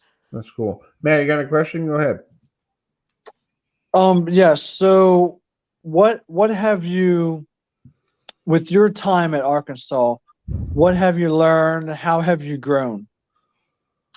I think the biggest like change in me is like I actually will talk now. My freshman year, you could not get me to say more than 2 sentences. No matter who was asking, no matter who was talking to me, you could not get me to talk. And I just thank like the coaching staff, even the academic advisors that I see every day for like making me comfortable enough to come out of my shell, because if I don't feel comfortable, I'm never going to talk. And so like I see the growth that I've made from my freshman year to now, and it's like I'm not afraid to speak up in certain situations now. And again, freshman year I would have never spoke up, but now it's like I don't feel uncomfortable doing those things. That's cool. Yeah. Yeah, and college changes you. You know, like first time I went to, I used to be like I didn't talk too much when I was a kid until I got to like senior year in high school, and I kept talking. And my mom tells me now, you can't shut up now. I'm like, but you find your niche, you find your way to be you, and sometimes you just have to go away to college and become a different person. And when you get home, your parents are like, "Geez, she's a totally different person when she left." Like, oh my god, It's like, but it's great. Yeah. And I got another question, Makayla. So like, I mean, I know that with my job and everything that I have, I talk with people with how to overcome adversities and challenges and stuff. So just tell everyone how important that is in your everyday life as a player and athlete and everything. How important is it to overcome obstacles and challenges in your life? I think, as student athletes, like our sport is usually our whole life. And so we think that whatever's going on in our sport is like equals to how our life is. And, you could be not doing well in your sport and your life is still good, but it may not feel like it just because you're so involved in the sport. So I would say like, just remember that like life is bigger than your sport. At some point, like the ball's going to stop bouncing for me. So I'm not only in college to play basketball, but I'm trying to get an education. So when the basketball does stop bouncing for me, I have somewhat of an income. I can go get a job, and, I'm not having to start all the way over, because in college, I was just so focused on basketball. That's true. Well, Makayla, thank you so much for coming on tonight. I hope you have a great rest of your summer, spring, summer, and hope to see you in the NBA, WNBA draft. And maybe never know, you might be picked by Atlanta or Vegas or maybe Washington. You never know. Yeah. So have a great rest of your spring. You too. Thanks. Thanks a lot. Good luck. Thank you. All right, that's Makayla Daniels, senior guard from Arkansas, the women's basketball team who made it to the grade 8 of the WNIT, and she's from Fredrick, Maryland. So tonight we were showcasing our great men and women's basketball players in this great state of Maryland. So it's 8:58 here on the program, and we're going to play a quick interview I did with a new bowler, a young bowler. Yeah, I don't say new, but he's been on. Before we do that, we were talking about Miami, right? Miami basketball, right? Well, the women's team had to play LSU this past weekend and lost to the Bayou Bengals, and it was a tough loss for them, but they were pleased that they made it to the grade 8. And I had a chance to speak to these two young ladies after the game. So here's my interview with them. Question on Zoom, Chris, go ahead. Hey, this is Chris Heidel from Herberton Radio in Baltimore. Sorry for the tough loss tonight. What does it mean this weekend for the university, both having the men's and the women's team in the Elite Eight and all that stuff? And what does it mean for the both programs in the future? I think it's amazing to have two teams in the Elite Eight. Congrats to our men still making it to the Final Four, but it shows that Miami is just not a distraction state. We come here to play basketball. We come here and put our priorities first. We come here to do work, and I think it's amazing. I think we're going to continue this at Miami. I know that the young classmen, like I said, they're going to be well in the future. They had great, people ahead of them right now, as far as the seniors. And, somebody sitting next to me is going to carry the program just like I did. And, I have no doubt about that. But, yeah, I'm excited for what Miami got in the future. So the future is bright for the ACC women's basketball and the men's basketball. And I know Commissioner Phillips wants the men's side to be more competitive, but you got Miami, who basically nobody picked Miami going past the first round. No. It was like there's a video on social media saying, going around, why not us? And it's like, nope. Like I said, nobody picked them. They were like in the ACC preseason picked fourth, and look where they are. Look where Coach Larinaga is now, and Anthony Walker. They're 2 wins away from bringing home a national championship back to South Beach.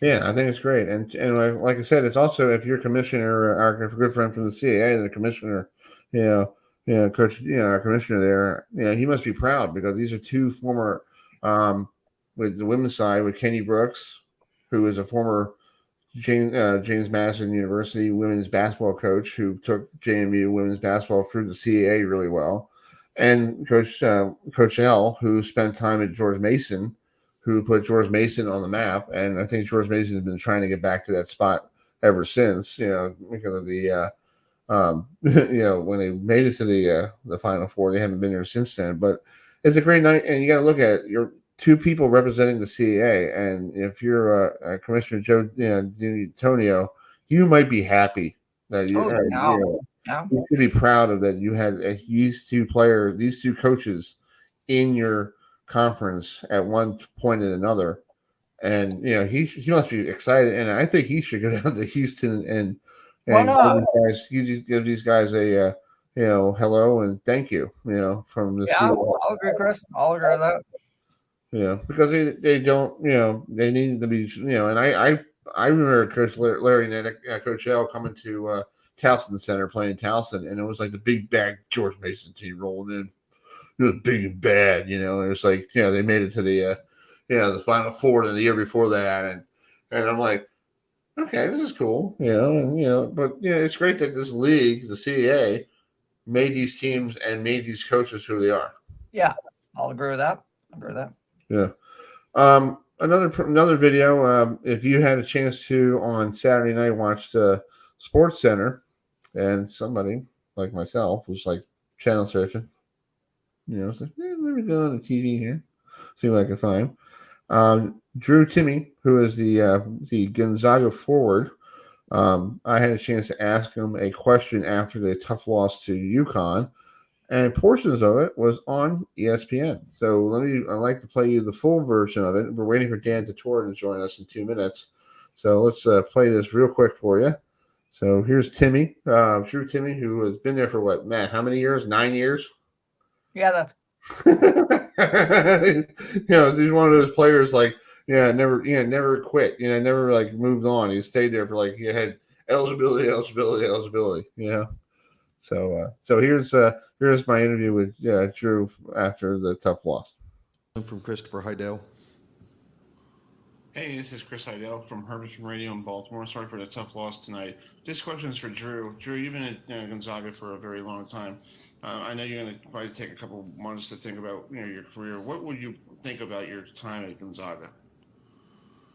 I'm just so thankful that a program and a place took me for who I was. They didn't ask me to be anybody but myself, and just so appreciative for the program and just the people, the fans that just watched me grow up and just become the man I am today. And I'm forever in debt for Gonzaga, just the love I have for just everyone that helped me and made this journey so special and so fun. I just don't think I can ever repay that. And while this ride might not have ended how we wanted it to, it's more about the journey, the relationships, the good, the bad, the ugly. That's what makes these things so emotional, is how much you put into something, you know. And I'll do anything for Gonzaga. I always will.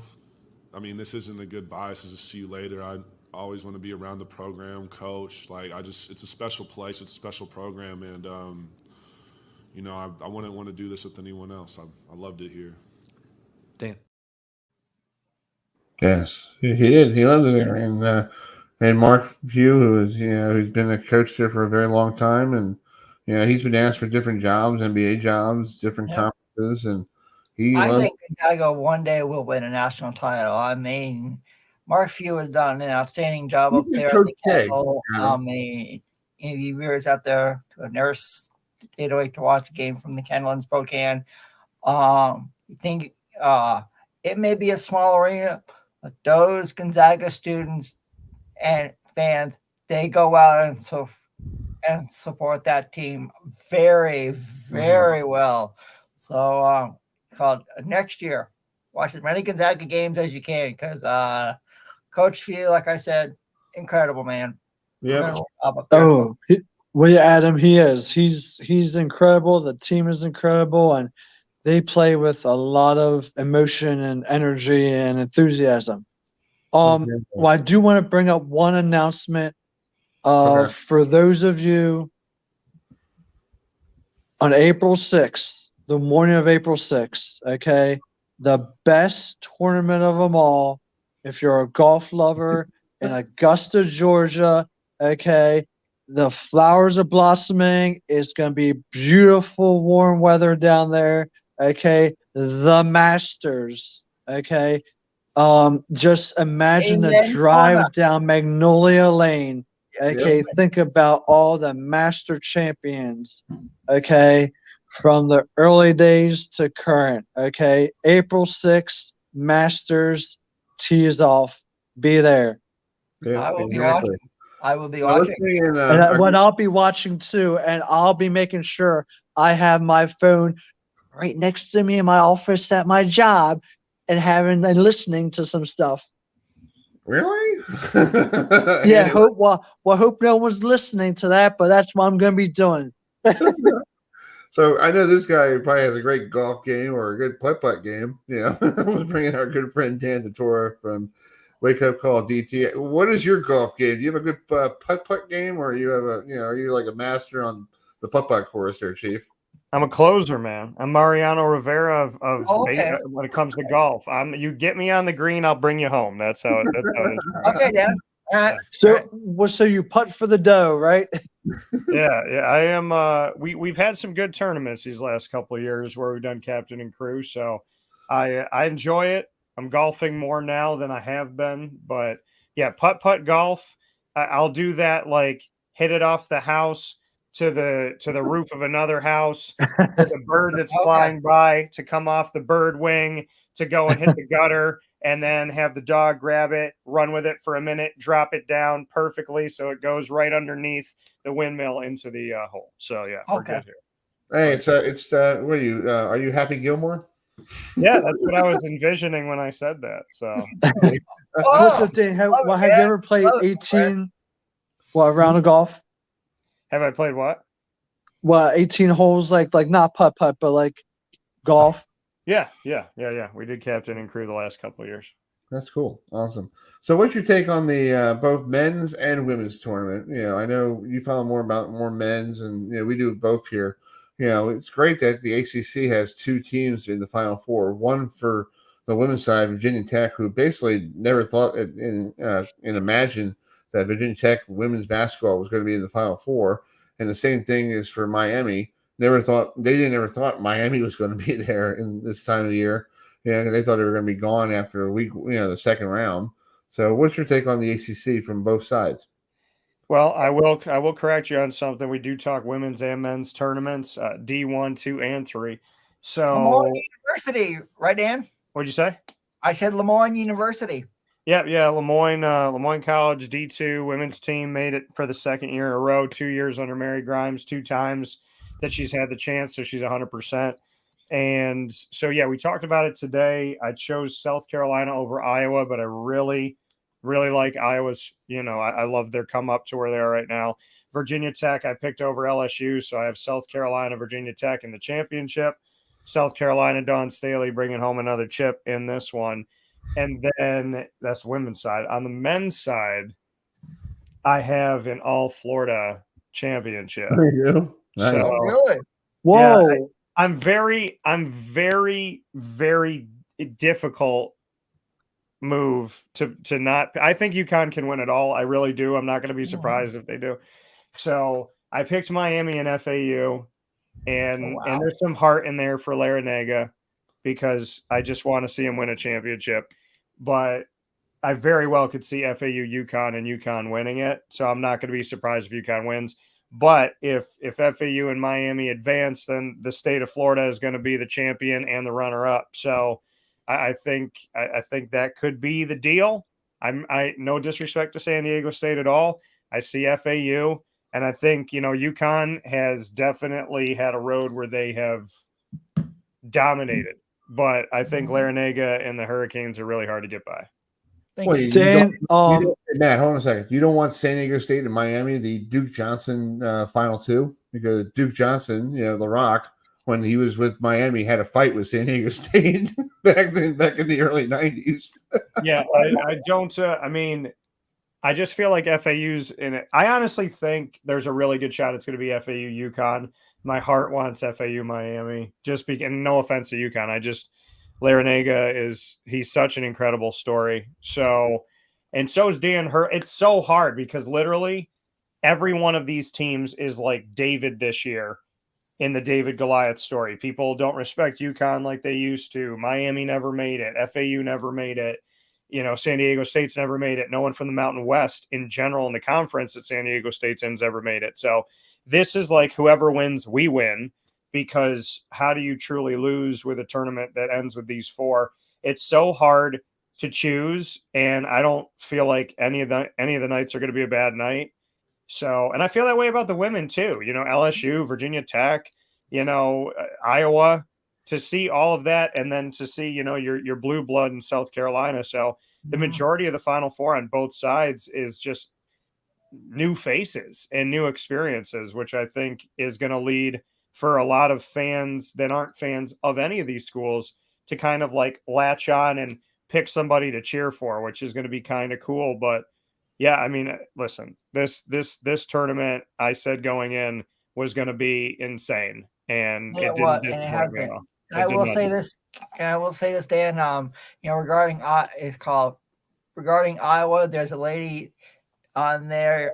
You guys have all heard of her. Caitlin Clark from Iowa, and she could give South Carolina fits down in Dallas. Aaliyah Boston for South Carolina, really impressive. And then Angel Reese from LSU. What can you say about her that hasn't already been said? And then what Virginia Tech has done, it's like, all I got to say is I'm more into the women's Final Four than the men's Final Four because, there's so many star players on all four teams, in the women's Final Four. And I don't think any one of us, at the beginning of the college basketball season would have said Florida Atlantic, San Diego State, UConn, and Miami would be in the Final Four in Houston. Yeah. When I saw that, my jaw dropped. Yeah.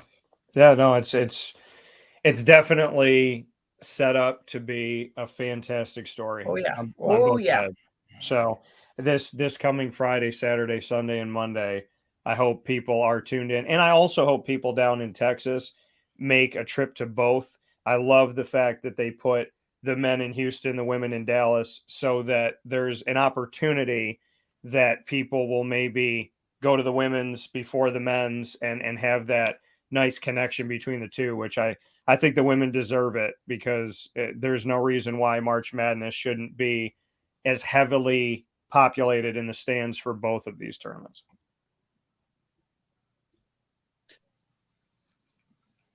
So Dan, what happened to your Houston team there? Remember last week you were saying Houston all the way? Listen, this was my belief. This was my thought. I'm not going back on it. That's why I kept it in the studio, because this is the thing. When I'm right, nobody wants to talk about it. When I'm wrong, everybody wants to talk about it. I got you. Yeah. So I think the reality for me is, am I cool with it? Of course I am. It's fine. I love the teams that made it. I've gotten to talk with the coaches of every single one of these teams. So Dusty May, who, you'll see on the show tomorrow, Brian Dutcher, who you see on the show tomorrow, you'll see Jim Larinaga, you'll see Dan Hurley, and you'll see the VP and Director of Athletics at FAU, Brian White, who I've built a relationship with over the last couple of years. That's cool. So, listen, I'm not upset at all. It's sad for me and Kelvin Sampson. That team, kind of came in beaten and bruised, but Sweet 16 out of 360 plus schools, 68 teams in the tournament. I had 3 out of the 4 still alive in the Sweet 16. In a lot of cases, I was in a very small percentage of America, so I will take that. I'll enjoy it, and I can't wait. I can't wait for this Final Four. I'm really, really down for it. There's a hat of a team I will be buying. I'm not going to tell you which one it is, but I'm going to be doing it soon, and it's because we built a relationship well before the tournament. That's cool. Well, So Dan, what do you think about a San Diego State versus UConn matchup for the championship? I mean, because honestly, I could see those teams playing each other for a national championship, and UConn winning the whole thing. Yeah, I think UConn. Honestly, I think UConn's the most dangerous team in the field right now. I think FAU and UConn are the hottest teams. I think Miami is still, in a way, maybe a little bit underrated, and I think San Diego State definitely is. So can I see San Diego State and UConn? Absolutely. I don't think there's any variation of this Final Four that I can't see. There's no team that's overly out of this thing. So, I think San Diego State, they've played some terrific games that have gone down to the wire. So has FAU. Think about it. FAU in the round of 64 made a shot with 2.6 seconds left on the clock. They don't make that. We're not talking about them in the Final Four. Right. Miami has had moments where they've had to come back. This last game that they had, again, they had to fight and claw their way back into this.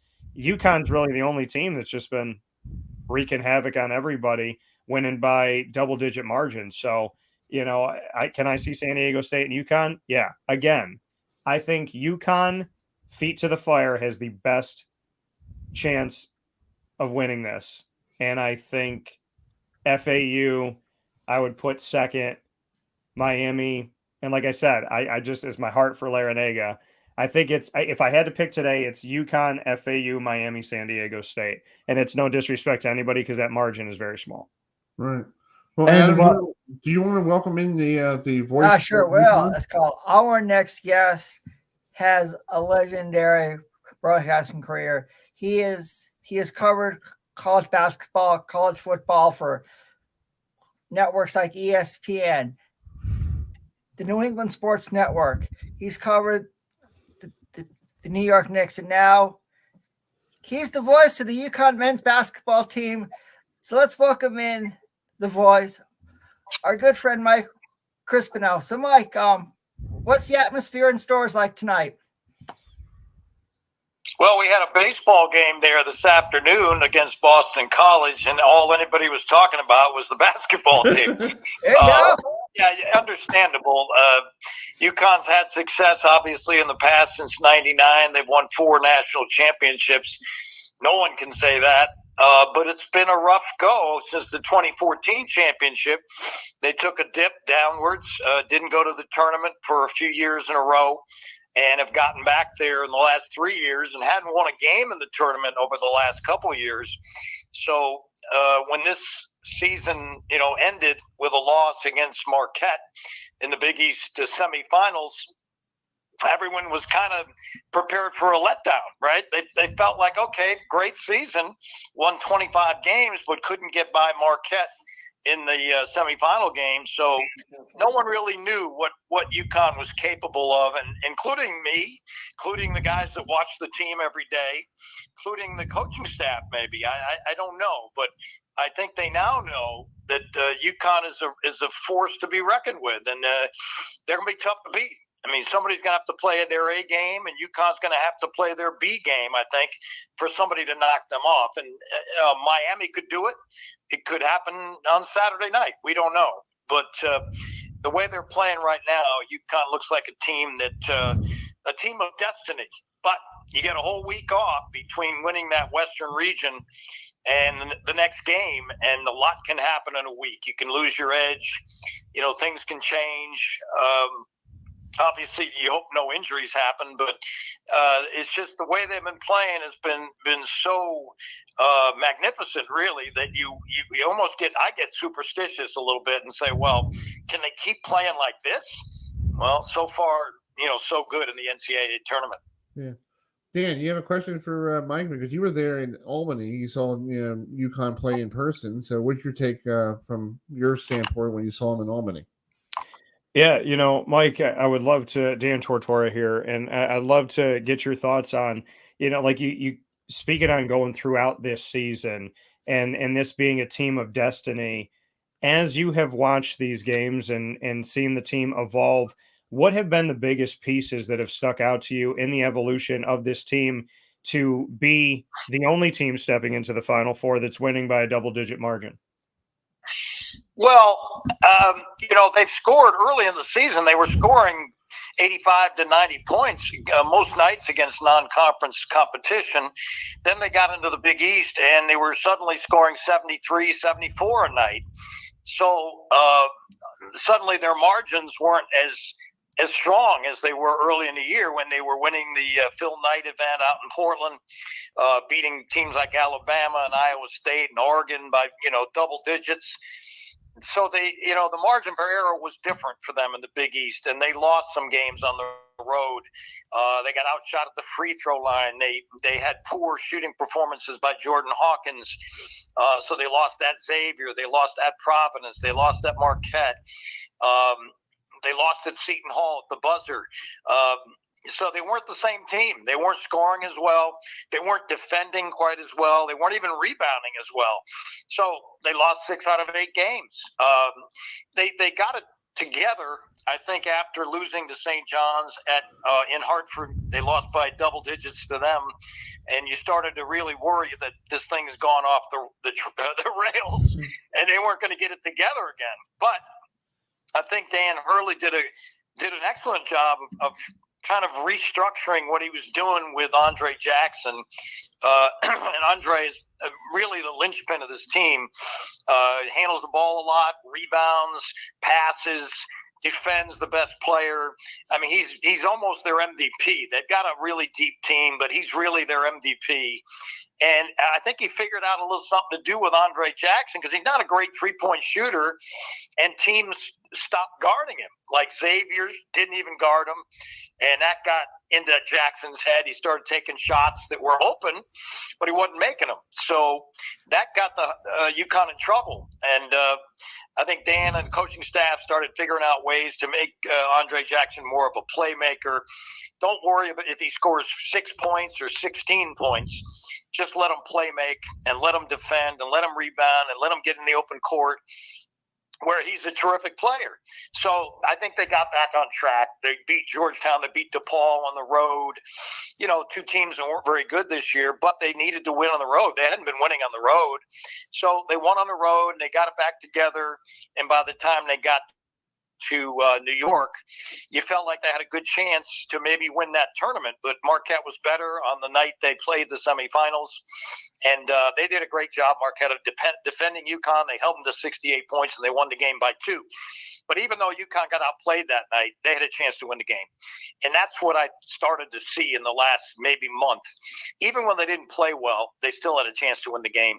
Creighton on the road in Omaha, UConn was down a point. Hopkins made a long shot. They called it a 2, not a 3, and they ended up losing by 3 points.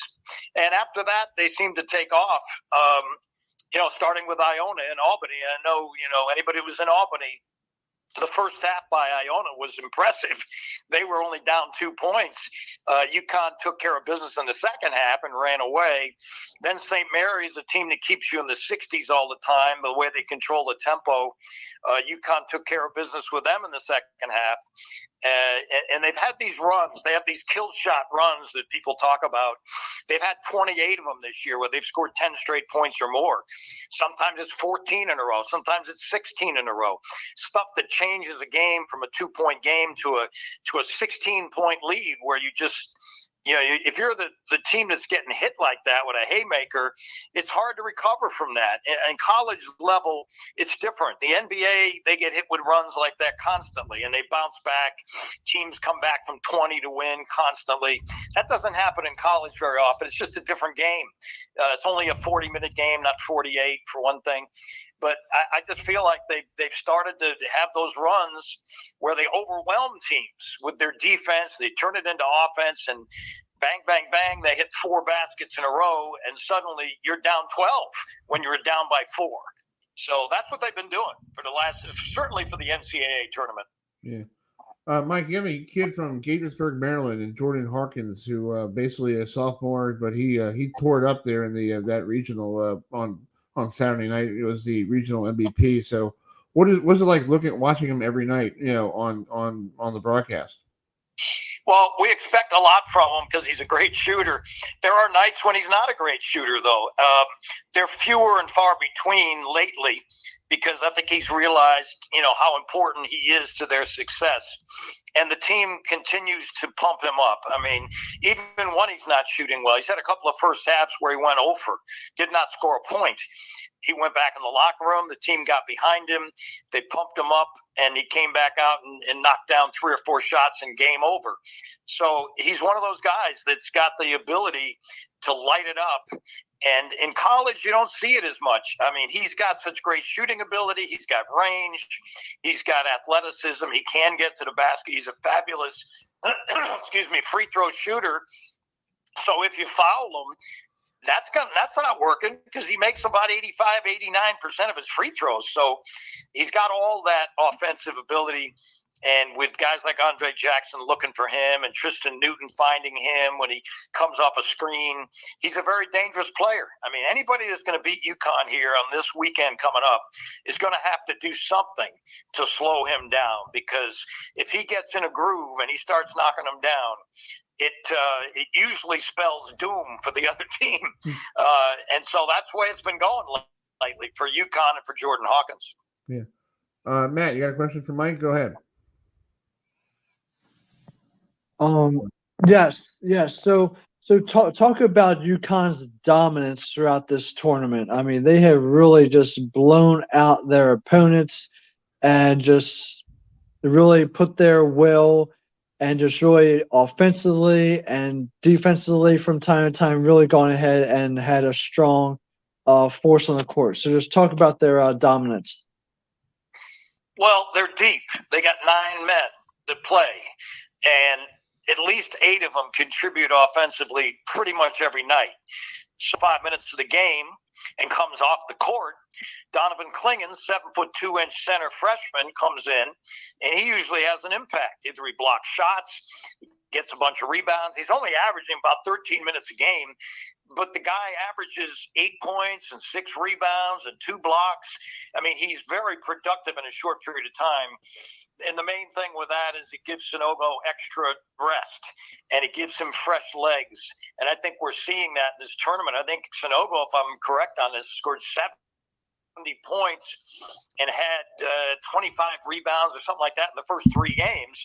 That's before the Gonzaga game. So you can see it in his energy level. You can see it in his ability to defend and rebound. Sanogo's extra rest has been a huge factor. And then Naheem Aline comes off the bench. He makes 3 or 4 buckets. He defends really well. He takes the other team's best player sometimes and shuts them down.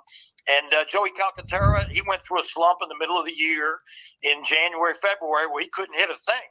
But they've gotten him back into the groove where he's, they've run some plays for him, and he knocks down a 3 or 1 or 2 threes, and maybe he makes a nice pass. He'll play 10, 12 minutes. So they come at you in waves most nights. So they're always coming at you with 8 or 9. And Hassan Diarra is the other man off the bench. He can defend just about anybody. So if you're having a problem, and they're going to have some problems against this Miami team, I can tell you that, because they have a lot of shot makers. They have a ton of shot makers, and UConn's going to have to deal with them somehow. They cannot get in a game, an 85-80 game with that team, I don't think. If they do, then it could go either way. So a guy like Diarra could be really important. He can come in and play 8 minutes of solid defense on Isaiah Wong or Nigel Pack or one of those guys, and suddenly, Miami's offense is not scoring 85 points. They're scoring 65. Mm-hmm. And that's when UConn usually takes over. Exactly. And in my opinion, I think that UConn has at least a 99% chance of winning the national championship. That's just my opinion. So, and with that being said, the last time that UConn went ahead and tore down the Nets, where the champions were back in 2014 with Kevin Ollie. So, what's the difference from this team, potentially a national champion, which I think they will be, compared to the 2014 team?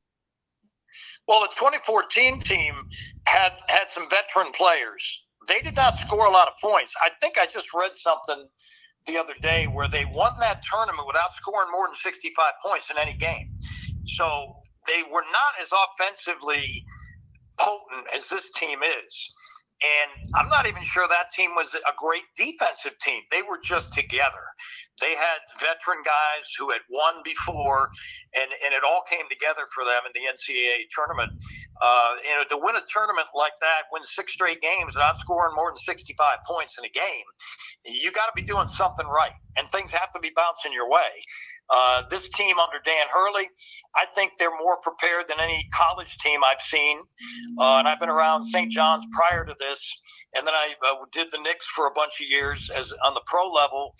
And I just think Dan Hurley, his background and his pedigree as a head coach is second to none, really, because of the experience of playing, for his dad, Bob Hurley Sr., Hall of Famer. There isn't much that these guys don't know about the game of basketball. Now, you can't coach your way to championships. You have to have players. There's no doubt about that.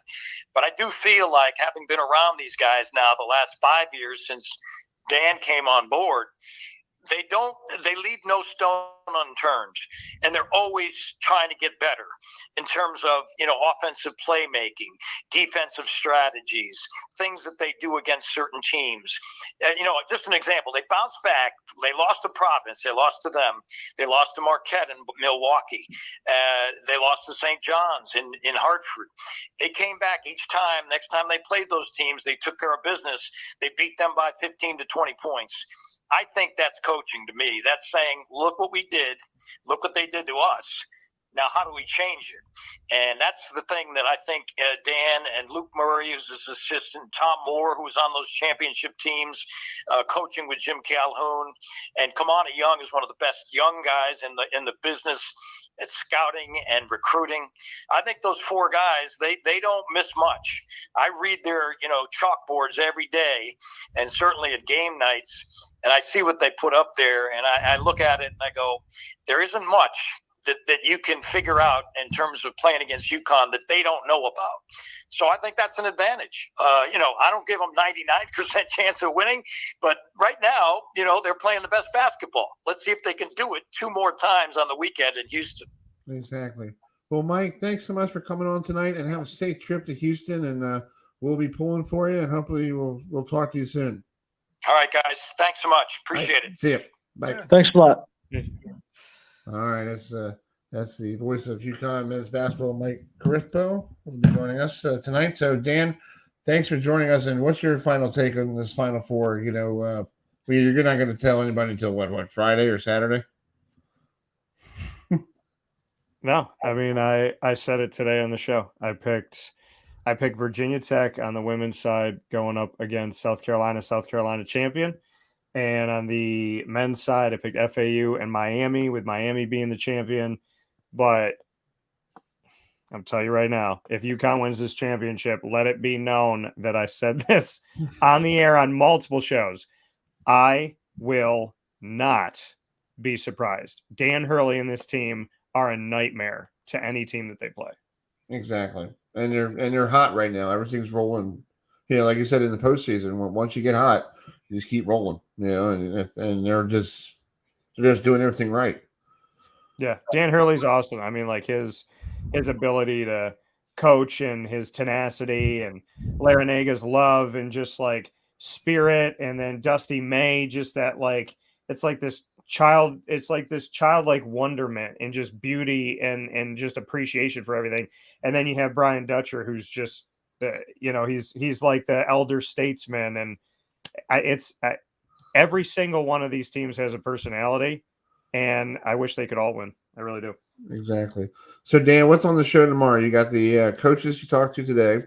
Mm-hmm. What else is going to be on tomorrow? Yeah, so that's tomorrow. So Lemoyne will be starting off the show with AD and DT with Athletics Director Bob Beretta, and then Fred will be talking about the Fin Frenzy, which is a big event that's going on this weekend on campus, and then we'll get into my one-on-one deep dive into FAU with the VP and Director of Athletics Brian White, and then you'll see my never before seen back and forth Q&As with Dusty May of FAU, Brian Dutcher of San Diego State.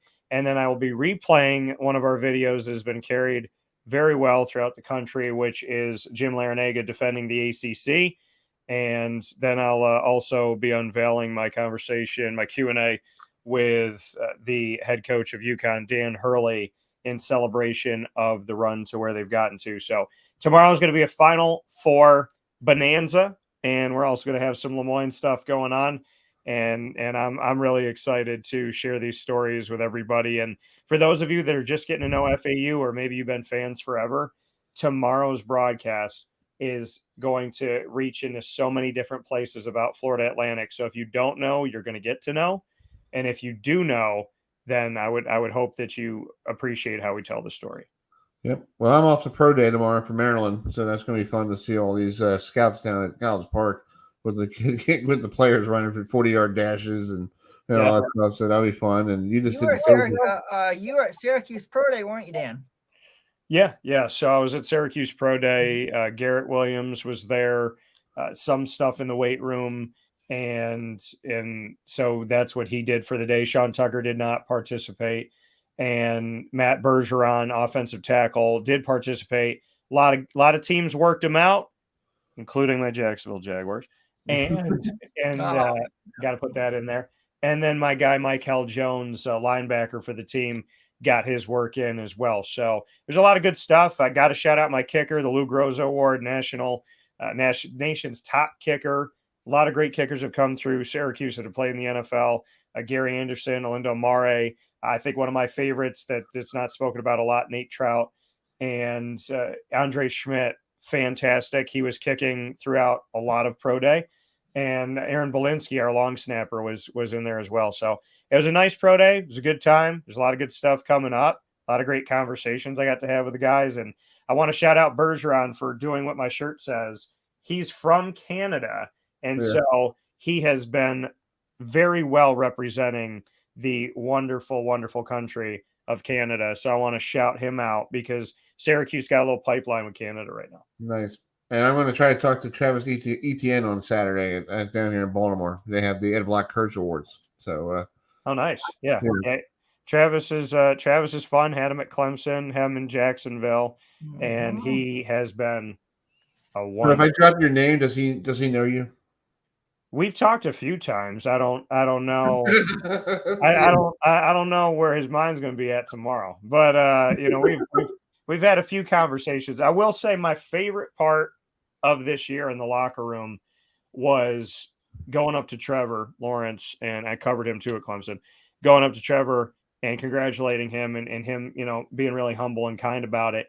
And then when I was leaving, I think I was the last media person in the locker room, or I was close to the last one. And I was walking out, and Trevor was coming back in with one of the media people. And as he was walking in, he looked right at me and he was like, "Sup?"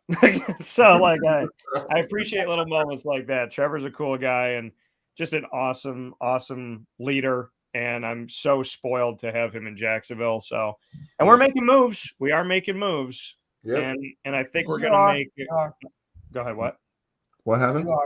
You're making You moves are. down there in Jacksonville. So Yeah, it's like- we're making some moves. We need some O-line, D-line assistance, and they're doing that here in the offseason. And with the pick in the 20s, there's an offensive lineman I'm looking at right now. So we'll see. Yeah, exactly. Well, Dan, I'll talk to you soon, buddy.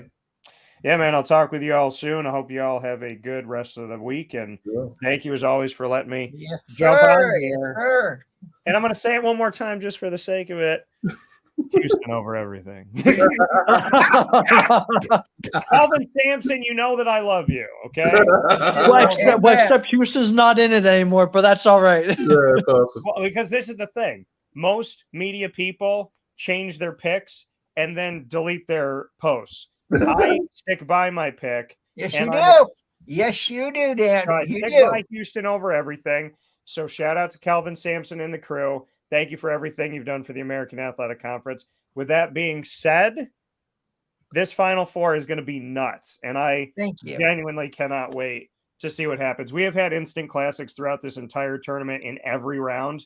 I hope both of these games go into overtime. I really do. I mean, I mean, Dan, here's the thing. The number 1 seeds, I just really looked at them this year. And even though they were 1 seeds, I didn't think they really were strong 1 seeds. I mean, you could have really have had other seeds that should have been the number 1 seeds other than those ones that were. So I just didn't think they were the strongest. I mean, on paper, maybe with the statistics, yeah, maybe that's what is said. But just by looking at the team, looking at games, looking at what just other stuff, I just didn't feel like those were the 4 strongest teams as 1 seeds coming into the tournament. So. Yeah, and then well, that's why I chose my 4 seeds to get eliminated very early. Well, I will say this, 2 things. We now know the actual 4 number 1 seeds because they're all in the Final Four.